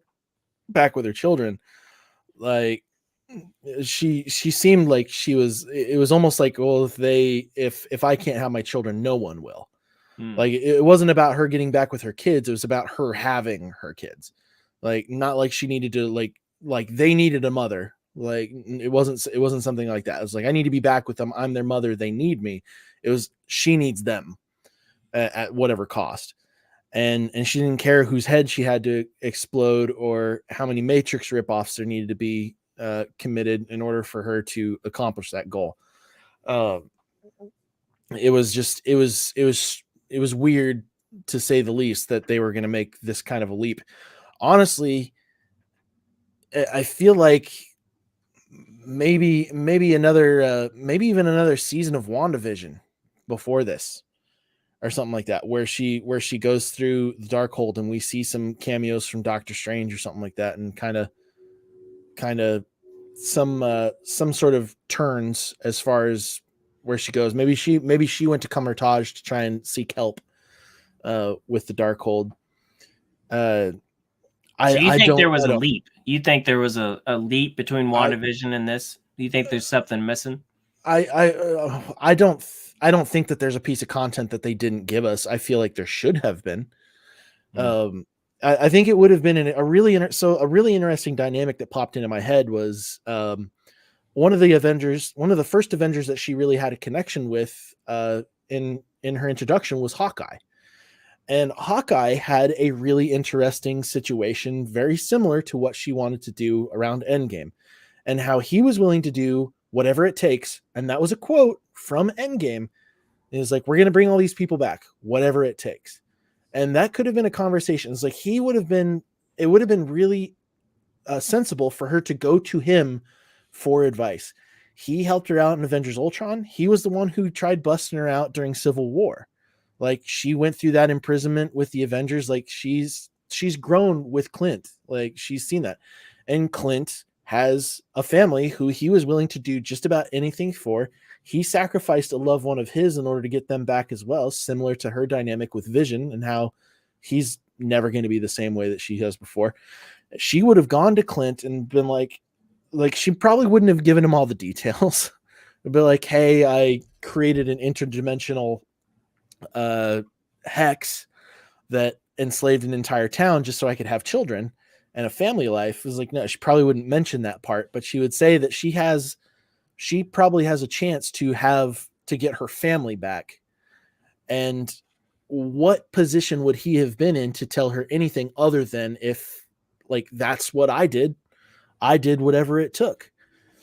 And that, I feel like, between like all the losses that she had already and all that stuff, it would have been a very short leap at that point to have somebody who she had, like, the only person that she's really connected to aside from Vision in the Avengers, telling her, I did whatever it took to get my family back. And then she goes and she does the same fucking thing. Like, I don't know. I don't think all that's needed. I mean, I think the final scene of WandaVision with her holding that dark hold and looking into multiverses and realizing that her kids are out there, and just having to sacrifice another person in her life.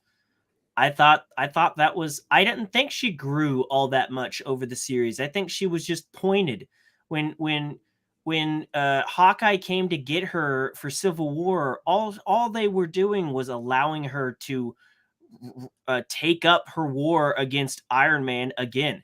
She spent half of her life wanting to kill Iron Man. She almost got the chance in Age of Ultron, and then turn around, Civil War, all of a sudden it's okay again for her to fight him, and she didn't have any issues with that. And then, the one person that seems to get her, that will go out and be, on the road with her, is Vision, and she loses him and then has to lose him again in WandaVision. I mean, this has got to be the most depth a villain in the MCU has ever been given. We have so much depth to her character that I thought that by the time we got to this, it made perfect sense. I didn't need it spoon-fed to me. I thought that she's been broken upon broken upon broken. Now she has the Darkhold.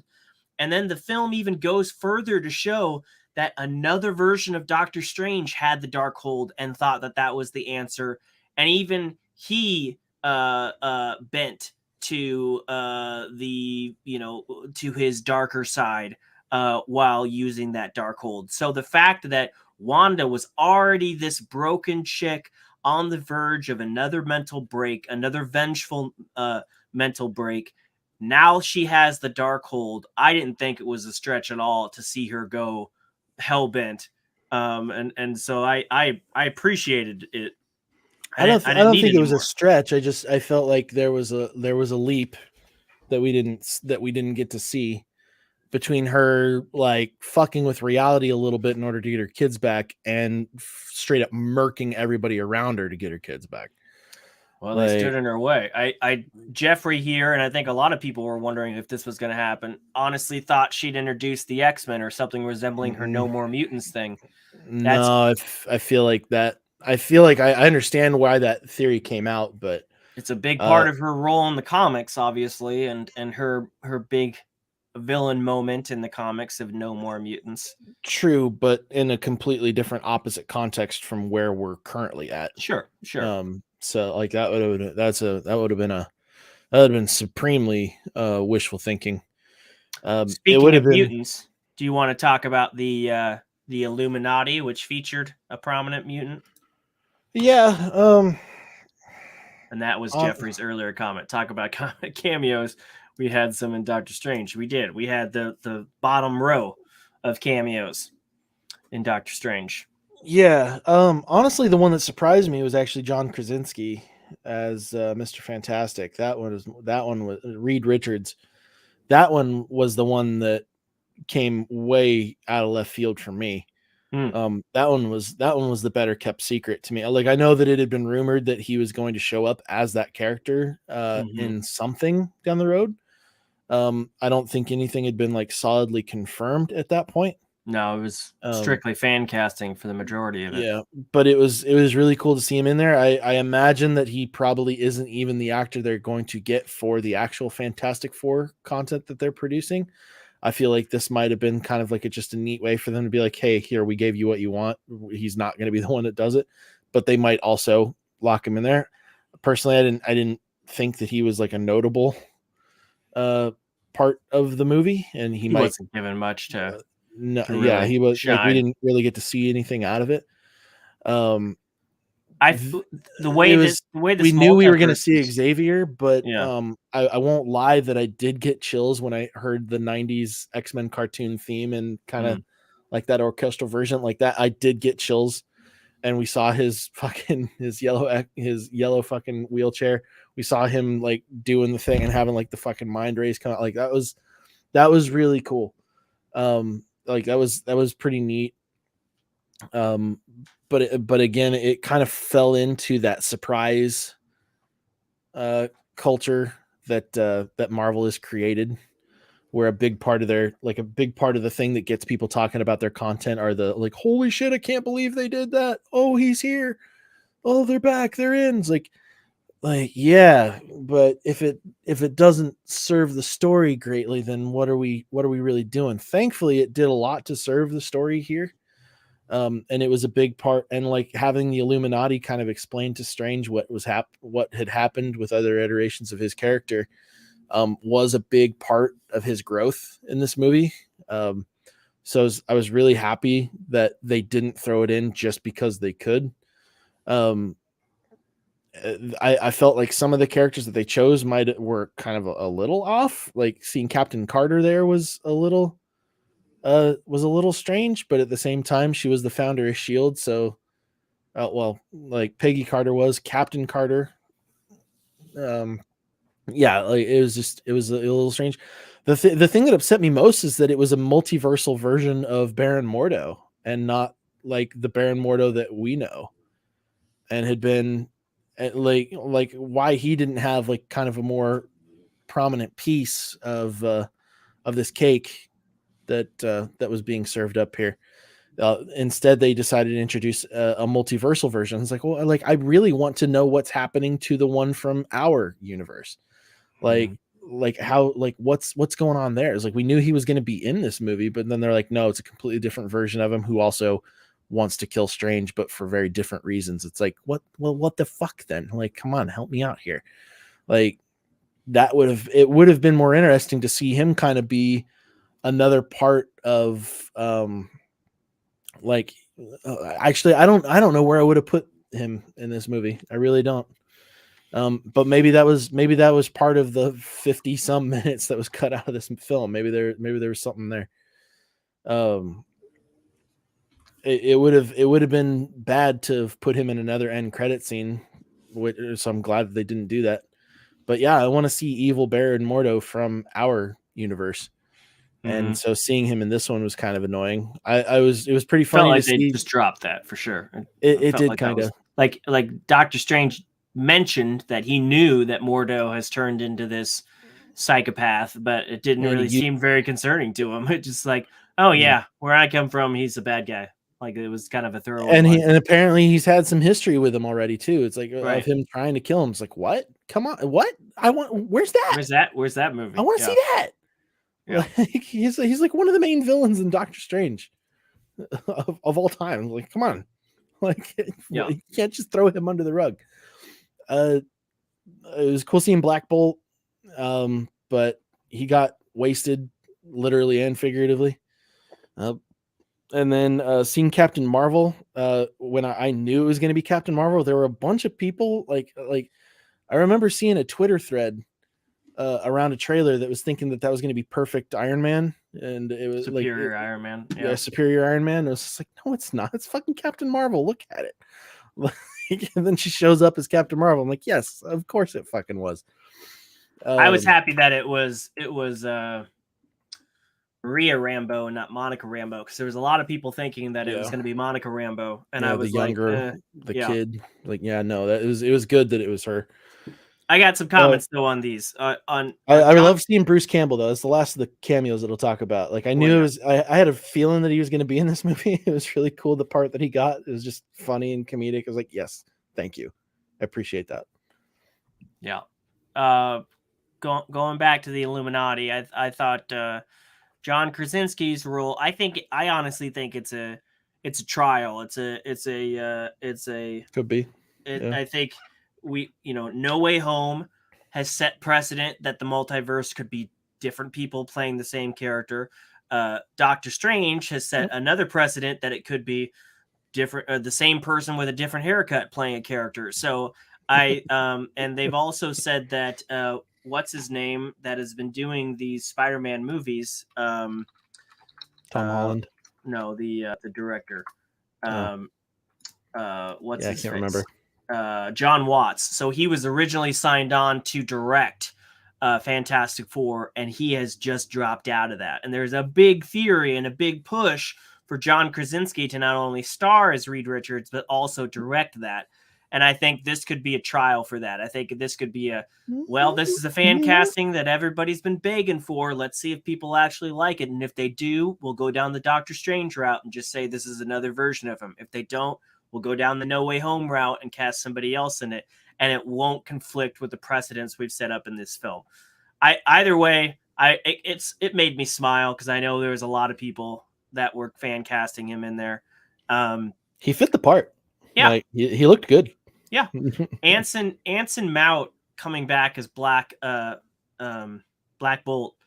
I did not see coming. That was the biggest surprise for me because I know he's part of the Illuminati in versions of it in the comics, but still, Inhumans was a shit show that failed spectacularly. I didn't even see it, so they tried so hard. They even put the first 2 episodes in theaters, like Game of Thrones did with one of their seasons. They really tried to push this as, it was their first almost official TV show, because Kevin Feige and proper MCU had always said, I don't care who cameos in Agents of S.H.I.E.L.D., that is not official.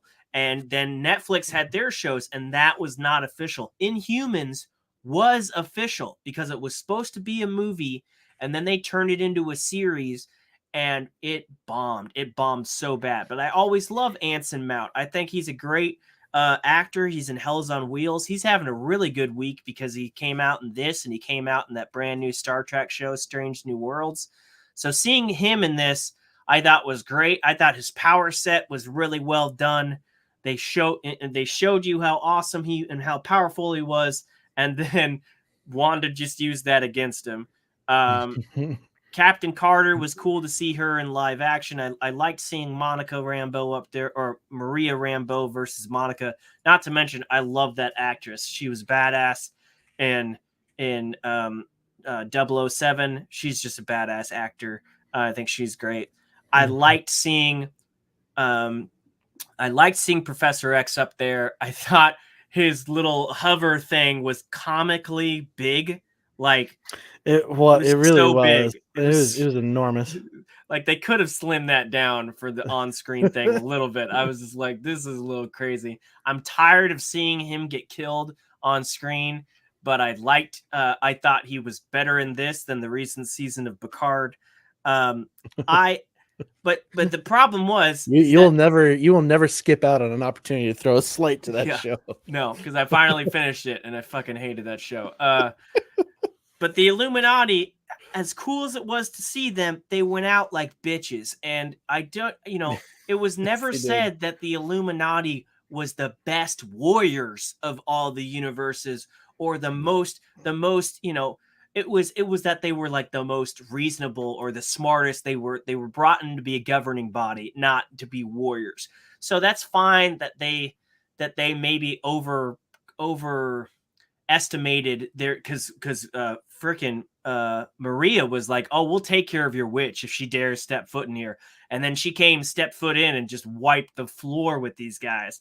But I kind of wish, the two major fight scenes, this and Comitage, I kind of wish it would have been filmed a little better. Like at those points, I kind of wished the Russo brothers could have stepped in because they know action. Sam Raimi, there were great parts in this film that even brought me back to his Spider-Man days. And I'm like, that is Sam Raimi behind the camera of a superhero film. But during some of these pivotal big fight scenes, I'm like, you could have brought in somebody to help with the fight choreography and just the filming of it. I just thought it was lackluster in those scenes, and I thought the Illuminati went out way too quick. I love seeing an overpowered, vengeful Scarlet Witch, but you could give him a little bit of a fight before she just cleans house with them all. Not to mention the thrown away potential that we had is like this was the multiverse of madness, and how many multiverses were we in? Like 3, maybe. Not very many.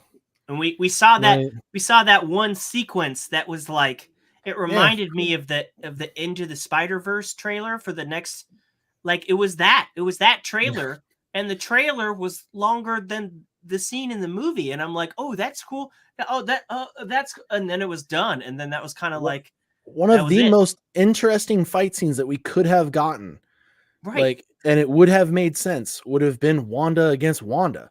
I was like, you're trying to kill me so you can replace me as their mother. Like that would have been the fucking fight. That would have been the fucking fight. Yeah, that other Wanda was way too like chill. Yeah, she was thrown away. It's like, what are you doing? She was literally dragged into another universe, woke up and was like, I gotta get back to my kids.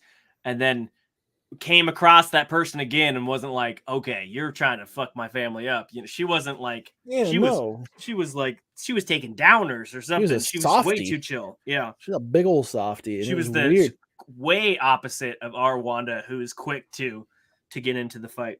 Yeah. And then Wanda goes out like fucking Doc Ock. It's like, I will not die a monster. But like, well, he kind of will. I mean, actually. I didn't think she did that. I think she was. Oh, she's not dead. She was. Well, first, she's not dead. I'm not that naive. There's no fucking way she's dead. Like, I don't believe. Yeah, they did show Inhumans in theaters, and it was a waste. I'm not naive to think she's dead.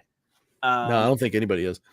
In fact, I have a theory about how they'll bring her back. We'll get to in a second, but she's just not dead. Like that version of her isn't dead. Well, like, they did really something. They did something, but I'll get into that. But I just think, yeah, I think at the end that could have been a cool finale of her versus her, and one person that is fighting for her kids, fighting the person that wants to steal her kids. That could have been a missed opportunity. So what I thought we were gonna get, was like a multiverse of madness. Wanda is going through the multiverse, trying to find a way to get back to her children, and she comes across an evil Doctor Strange who's willing to help her out. It was just like, fuck it, I got nothing better to do. And maybe they find this while working with America Chavez in order to kind of like figure out this way. And Wanda's just been playing this chess game the whole time instead of like being like this psycho badass from the very beginning. Don't get me wrong, that was really great. But what I thought we were going to get was like 2 team ups. We were going to get like a good version of Wanda. And I thought we were going to get it kind of towards the end there, but they killed off like the evil Doctor Strange who was living by his lonesome. And in kind of like a wasted way, but I thought he would have been the one who would have been a sympathizer. It was like, oh, she's using the Darkhold. I have the Darkhold. Like she might be able to help me do things that I need to do.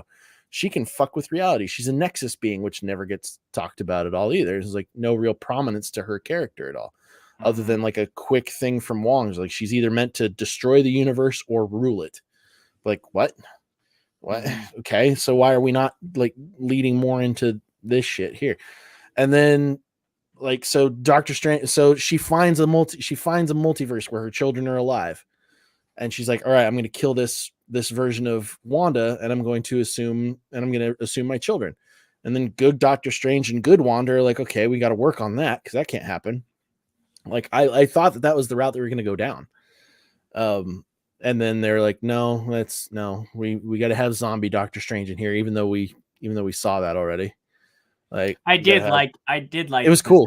Doctor Strange. It was cool. It was a pretty fucking dope scene. Like, he took over the spirits into the cape thing. It was cool that he knew that there were these rules that existed and that he couldn't technically do this, and like there was going to be some consequences. He was kind of expecting it. Yeah. And then these crazy ghost things show up. They're like, hey, you can't do that. Strange is against what law? I found that interesting. Like, I want to know how the fuck he knew that. Well, clearly he's been talking about things that we could have had more of in this. I think one, we could have had more of him. I know, but one of the best things I liked about Doctor Strange's episode in What If was that scene where he just goes in and spends apparently years reading, studying, acquiring more power. And while I don't need an explanation for everything, there is clearly points in this film where he's got new power sets, new things. He's putting serpents and dragons out of his thing and everything. And this is somebody that got dusted for 5 years, and this and Spider-Man was our first kind of time back with him. And we've got stuff like he's no longer the Sorcerer Supreme, but I wouldn't have minded a one scene of him learning some more of this, and maybe he could have gone into rules like that. And, him just like, hey, I'm no longer the Sorcerer Supreme. Hey, I no longer have Christine.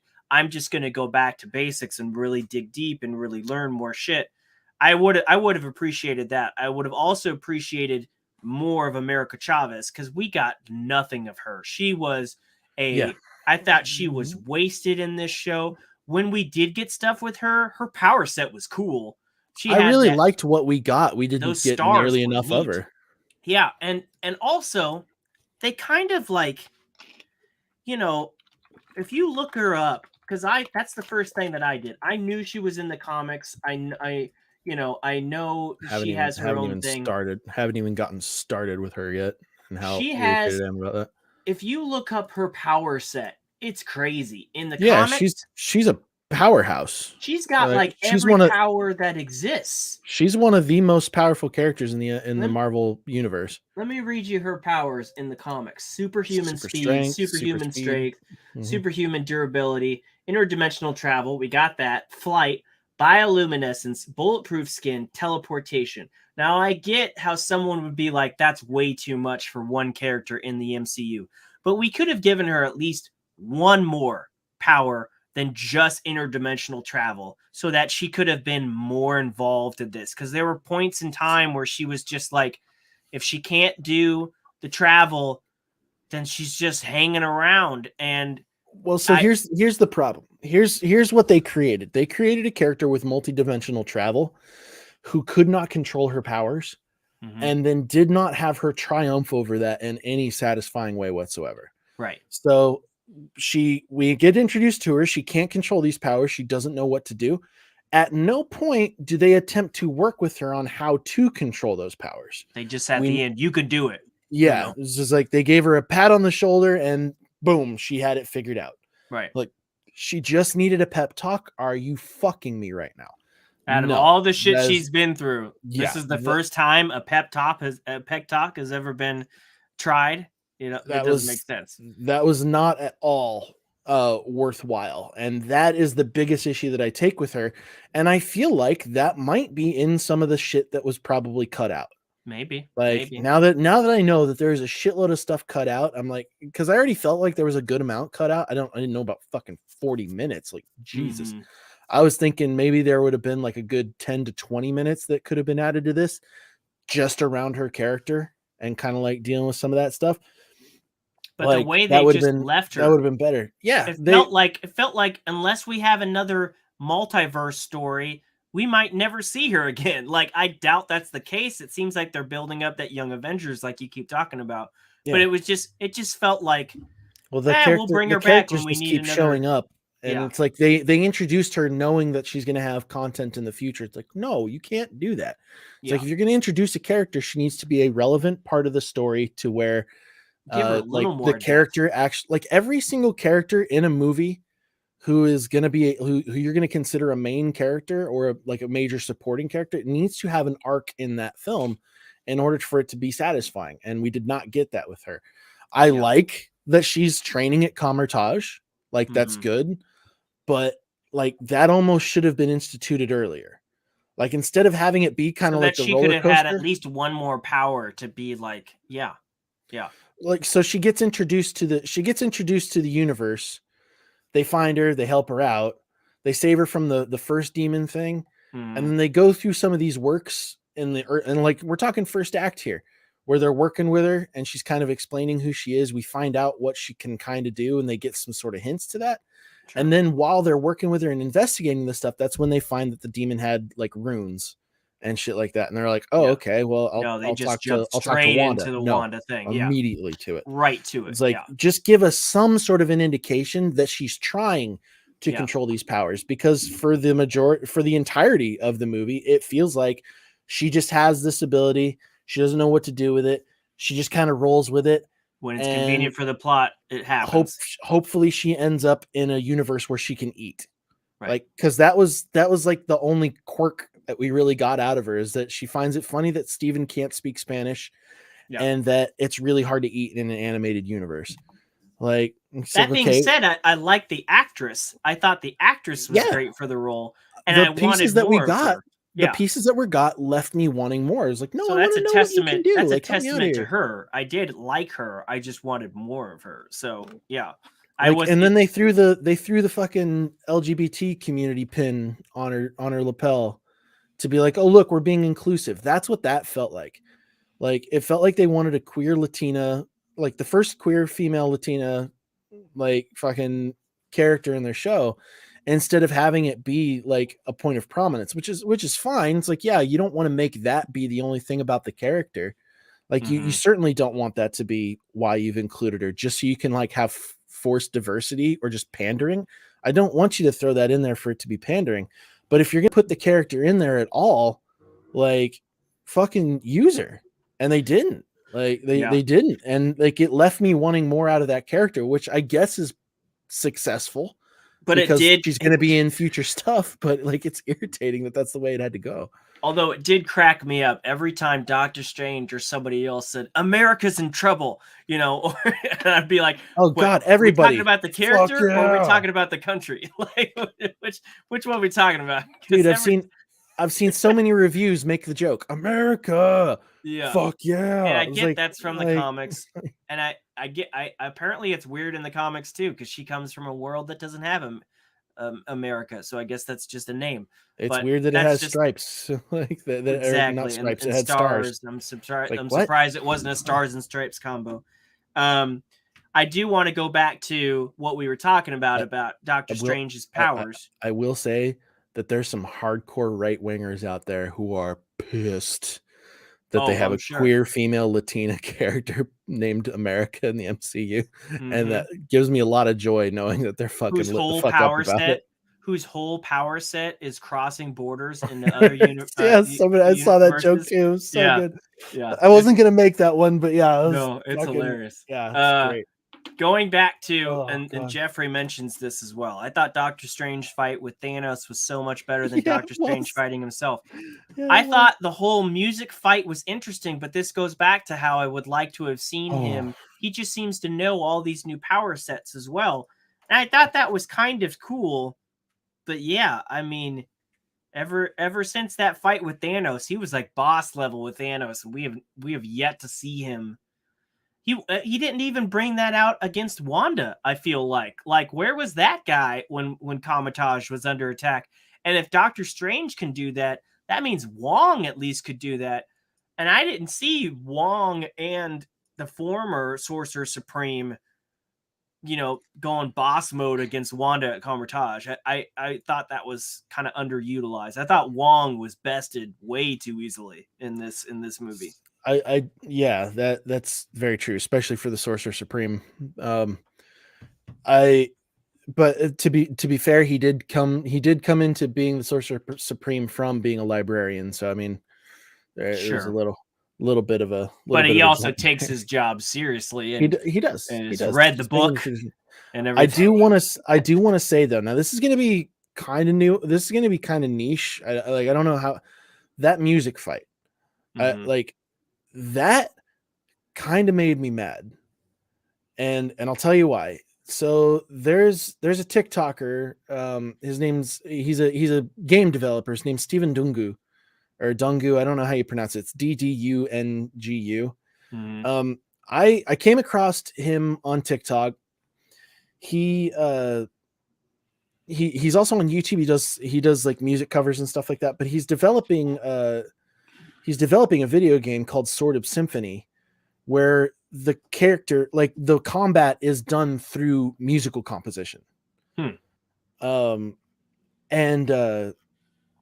like I don't know if you'll be able to find it, but there's a video here that I'm going to on YouTube. Tell me. Well, I'm just gonna send you a message here. I don't want you to put it up on screen because I don't want to invoke any copyright against this guy, but I did want to mention his name, and I did want to mention the name of the game, because that scene really felt like a ripoff of that.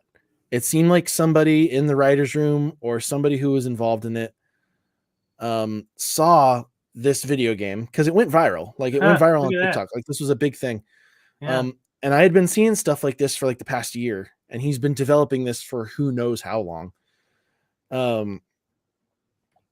Like it's just it's weird. It was strange.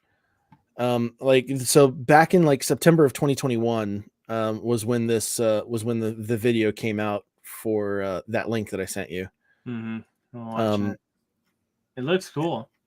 Yeah, I mean it looks like a really fun game. So anybody who watches throwing the notes, he's throwing the throwing the everything, and the music plays it as it goes. So if you're watching this, if anybody catches this, look up Sword of Symphony. Check out the creator. He seems like a really cool dude. Like you can kind of see his progress as he goes along in the development process. He's pretty far along in the development process. I think there's a lot of art shit that he still needs to do for the environment. But a lot of the stuff that I saw was around the combat and like different combos. And as soon as I saw that fight, I was like, did they fucking rip that off? Because it was just suspicious to me. First of all, I will be the first to admit that I don't know if that's a concept that's been done before. Even this video game creator, maybe he saw it and he was inspired by it. But it just seemed a little weird that this viral thing popped up, and then I see it in a movie. I mean, devil's advocate, if this went viral in September of 2021, they would clearly work on this movie before then. But it's a cool concept nonetheless. I don't think it takes away from the who knows when that got thrown in. There were a lot of reshoots for this shit, and like it went viral at that point in time. It was up before that. I can see the connection for sure. It was fishy as fuck, and it kind of made me. I was kind of worried. It was just like, did he get ripped off? And I'm not trying to start anything, which we're a small enough channel that I can say whatever the fuck I want. I don't have to worry about that. But yeah, it was really strange, because I'm excited. I'm actually excited to play that game. Like it looks really, really good. It does look cool. It was a cool fight scene, but having seen Sword of Symphony first, I was just like, okay, what the fuck? What's going on with that? And I've seen people like just say, oh, this was the music world of Doctor Strange. And I'm like, okay, I don't know if that's a thing in the comics I've never heard of, but it just seemed like it was kind of a over and done with fight. Like, again, it just seemed like the fights. And, I'm sure other people could be like, it's Doctor Strange, man. All he's going to just doing this, and then it's CGI. Well, like Jeffrey said, his fight against Thanos was pretty bombastic, and I don't think, I think Wanda definitely definitely deserves the same attention as Thanos did, let alone a evil version of. And then just to throw him out the window and he dies like that, it just seemed rushed. And then he dies right Seems like next to stuff was cut out. Christine. Like it seemed like stuff was cut out, especially in the third act. And he dies right next to Christine, who's just hanging out there. I like Rachel McAdams. And she's in this movie, by the way.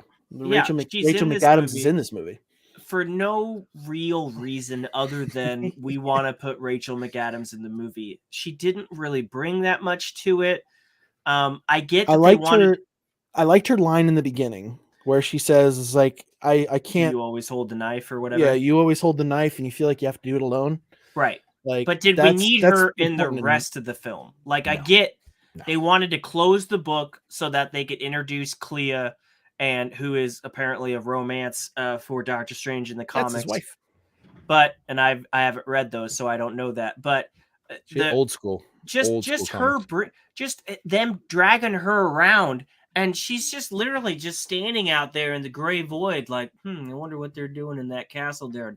Oh, look, he falls on the fence, and cool. It was like, okay, you're just I guess you're just dragging her along until he has to go back. It just, I guess she did fight the demons and things, but there are points in the film I was just like, why are we dragging her along? Her character was better utilized in the first Doctor Strange film, specifically around having to try and like save his life. I feel like her involvement in the lab should have ended in that lab and like not. Yeah, just watch some gameplay. Yeah, that's what I'm talking about, right? It's fucking strange. It's fishy as shit. It's fucking strange. Oh, there you go. It's got me concerned. It's weird. Christine Palmer didn't need to be in this movie at all to the degree that she was in. Like, going to the wedding, fine, and having that moment with her, great. And then having like a reconciliatory conversation with her multiversal version and having him have that realization is good. But he could have had that moment in other ways. Like he could have had that ended with her in the lab. She could have shown him where that door was, and that could have ended. Because her fighting the demons and her knowing that this thing in the case was a little bazooka and all that, was like, what? How do you know this? Why would you know this? Well, and they expected that to be explained away by, it's like, oh, well, in her universe, maybe she was more involved with them. It's like, no, that's not enough. That's not satisfying. I don't want to dig in too far because we're at 2 hours and I have to go to the bathroom like terribly bad. I think we've covered most of it enough. Yeah. Bruce Campbell was you can't have a Sam Raimi movie without Bruce Campbell. Funny. It was good and funny. I like, and then the trolling post credit scene with him was it made the whole theater laugh. I mean, it mine did too. Like gut laugh, and that was great. That was great. That got the biggest. This the biggest was the laugh. Closest thing I could find to his character in the show. Yeah. The biggest laugh out of the whole movie was that post credit scene that I heard in my theater anyway. And I heard people were pissed about that scene too. I've seen some people that were like, really? We stuck around for that? And that was the whole fucking point. Like, I know. That was Sam Raimi pointing out. Be like, yeah, you guys are ridiculous for sitting around for this. And they've done this. They've done this before, just like they did with the Captain America video. So you waited all this time. I feel like maybe they should just announce that. Deadpool too. I think maybe they should just announce that going forward. Like, look, we're a Marvel film, so there's going to be a mid credits. There's going to be an after credits. From now on, the mid credits extends the film to whatever the next thing is. The after credits is a little gag. If you want to stay around for the gag, do it. But I think people are still like, remember when the Avengers trailer was at the end credit scene? And I think some people are still expecting that. It's been a while since a big end credit scene happened that wasn't the mid credit scene. Even at the end of Avengers, it was just them eating shawarma. Yeah, and it's been like something kind of like dorky or cheeky, like most of the time. Like the mid-credit scene has always been the more extension of the plot. Well, not always, but definitely took over. Like Guardians of the Galaxy, I guess, had one with Adam. Howard the Duck. No, yeah, because the mid-credit scene was Adam Warwick or whatever his name is. Yeah, that one was. Yeah, it's just shut up. there's other things to complain about. Come on, like that was your biggest complaint about the whole fucking movie. Like, come on. You sat. Nobody made you sit there. Okay. I didn't even like the mid-credit scene having them pop Clea in there. Like it just felt tagged on, and she looked silly. It made way more sense if like the ending of the movie where he's walking down the street and his third eye opens, that would have been the better mid-credit scene. Like, it felt like two mid-credit scenes, and because we see that, and then we see, he's walking down the street again, and it's a different. And now he's super comfortable. Now he's super comfortable with it. Like he's got the third eye open. It's like, what? Come on, no, we've done this. Like and they could work on some better CGI for that third eye. But yes, yeah, that was God. I'm so glad you said that. It pissed me. It was making me so mad. I was like, this looks weird. This looks weird. How hard would it have been to make a fucking good-looking CGI eyeball? In his fucking forehead? Like it made no sense for it to be like a human eye. Like it should have been like a mystical looking thing or something like that. I do weird. Crack up though that Charlize Theron is just like jumping franchise to franchise, and every entrance is a crazier look. Like I don't know if you remember when she jumped into not Fantastic Beasts. She was in Fast and the Furious, and she had dreads. She had dreadlocks in her first entry. And she kind of looked silly in this one as well. Like I thought it was a little bizarre. I don't like that they instituted her because some of the comic stuff that I looked up with her, it was just like it wasn't really that interesting either. Well, they're clearly setting up Doctor Strange 3 and his next romantic interest. So they're going back to more shit with Dormammu if Clea is going to be involved because she's got a strong relation to Dormammu. If you don't know, well, that colored space when she ripped a hole, it was the Dark Dimension. That's where she's from. It reminded me of the Dormammu scene because all that coloredness in space. It was very reminiscent of that scene. She's from the Dark Dimension. She's not fully human. Okay. That made perfect sense that's what she opened up. It'll be more interesting to see, like that will probably be the show where we see more of Baron Mordo too, because again, he was wasted in this movie. He was. One more thing before we close this out, because I know you said you want to get this going. I do want to circle back to the end. I agree with you. I'm not naive to think that Wanda is dead. However, they did have that whole thing of the Darkholds are all gone now, and we did see that burst of red energy. Now people could say, "Oh, that means she's dead." I don't think that's what that means. I think that means that all the Darkholds are destroyed, and we know that what's her name? Who's the villain chick? Agatha Harkness. Agatha Harkness. We know that she's getting a series, and most people thought that was going to be a prequel series. I believe that there's just as much potential that it could be a sequel series because the Darkhold was what Wanda used to trap her. Now that the Darkhold is destroyed, she could be out. And if I were her, I would go after the person that put me under. So she used runes, not technically the Darkhold, but no, she used runes to fight her. But she used runes to track her in an area where she can't, where she's not. If you're not the witch who casts the runes, you can't use magic. But then after that, she did the spell to keep her into her little fakeness, and I could see her using the Darkhold to do that. So I could see that being something that releases her, probably.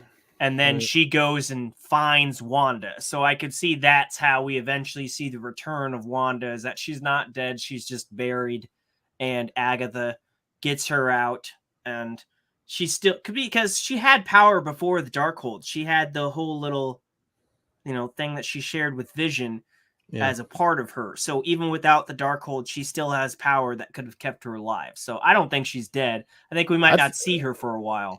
I think it's possible that she got jumped to a different universe. Maybe the Darkhold was like, "Hey, I'm not done with you," and took her to a different universe. I don't know. The book seems to have its mind, kind of a mind of its own to a certain degree as well. So it's who knows how involved that That actually is. She might have only been able to universes. So. She might have only been able to destroy the ones that she had a link to because America had that portal open. And so there might be others that made it through. They'll explain it however also they explain it. Also, the last thing that I'm going to say is that the Book of Ashanti was a complete waste of time. Oh, for sure. Because they destroyed it right away, and it's like away. Steven, you got a good look at it. You got a photographic memory. When you fucking come on. We had two whole scenes of them trying to get to it, and then as soon as they get to it, gone. It's destroyed. I was like, that's not. At first, I just thought we didn't need the Book of Ashanti. We just needed to give America a good pep talk. It was so weird. It was just done. And then the other version of Wanda will convince her. Is like, no, this is fine. And like, you want your kids to see you terrified. It's just like, how many times have we seen something like that? It was that trope of we need this thing, and then by the end of the film, we find out we don't really need that thing. It's about the journey, So that was a whole, not a red herring, but it was a whole thing of you put it in there to put it in there, but we didn't really need it. I wasn't feeling it. It didn't hit. And which is sad because it was like, hey, cool, this crazy magical artifact. Stephen Strange would be fucking stoked for something like this. It's like, give me some more info on this. No, we don't want to. Like, I mean, it kind of sounded dumb to begin with.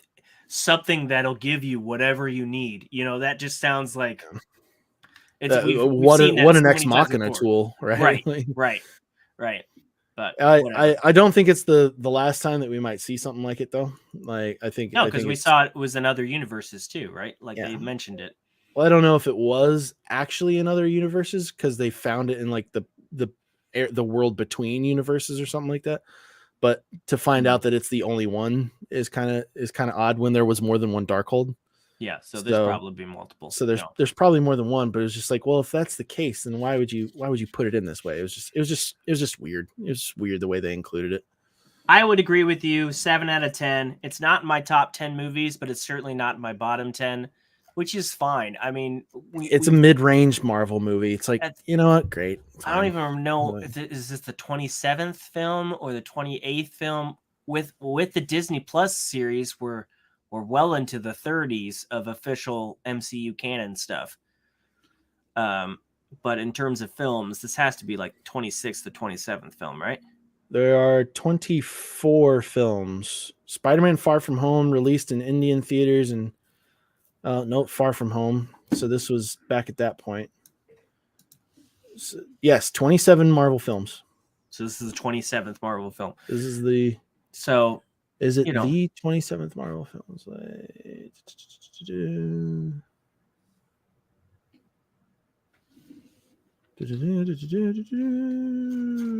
What are they counting? Okay, they've got them all in order here. You're not counting. This is all future stuff. This can't count. I don't know. Maybe that's 27 within...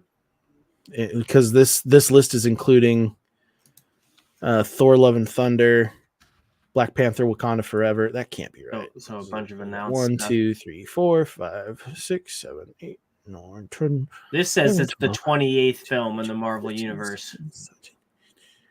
20, 21, 22, 23, 24, 25, 26, 27, 28. Okay, so it is. So it's the high 20s. I mean, this is not the worst one, so it's got to, take pride in that. There's worse films out there in the MCU than this one, and I thought they did take risks in this. I thought this is definitely one of the least family-friendly MCU films for certain. Even though I thought they could have gone a little more into some of the fights, this definitely got gruesome.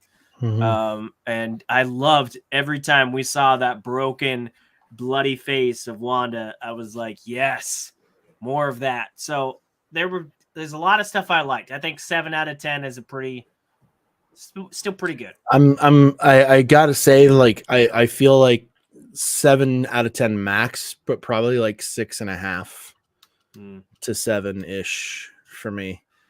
Upon second watch, because I agree, there were some things that really did irritate me, and I got to give it another go. I've only seen it the once. Yeah. Upon second watch, I did feel better about it, so I'm pretty solid on that. I did some deep dives. Like I did some deep diving, like in analyzing the day of while it was still fresh in my mind, and I that's where I came to the conclusion that it was a good movie for Steven's growth, but kind of like not for everybody else's so much, because I mean it's not great for Wanda's growth because she's dead.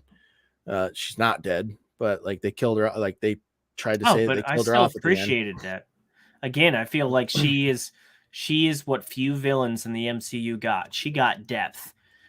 How many times have we had a really good villain outside of Loki that just gets obliterated before we even really get a chance to appreciate them? You know, but how many pieces of content did we have with her character beforehand to establish that growth? Oh, I know.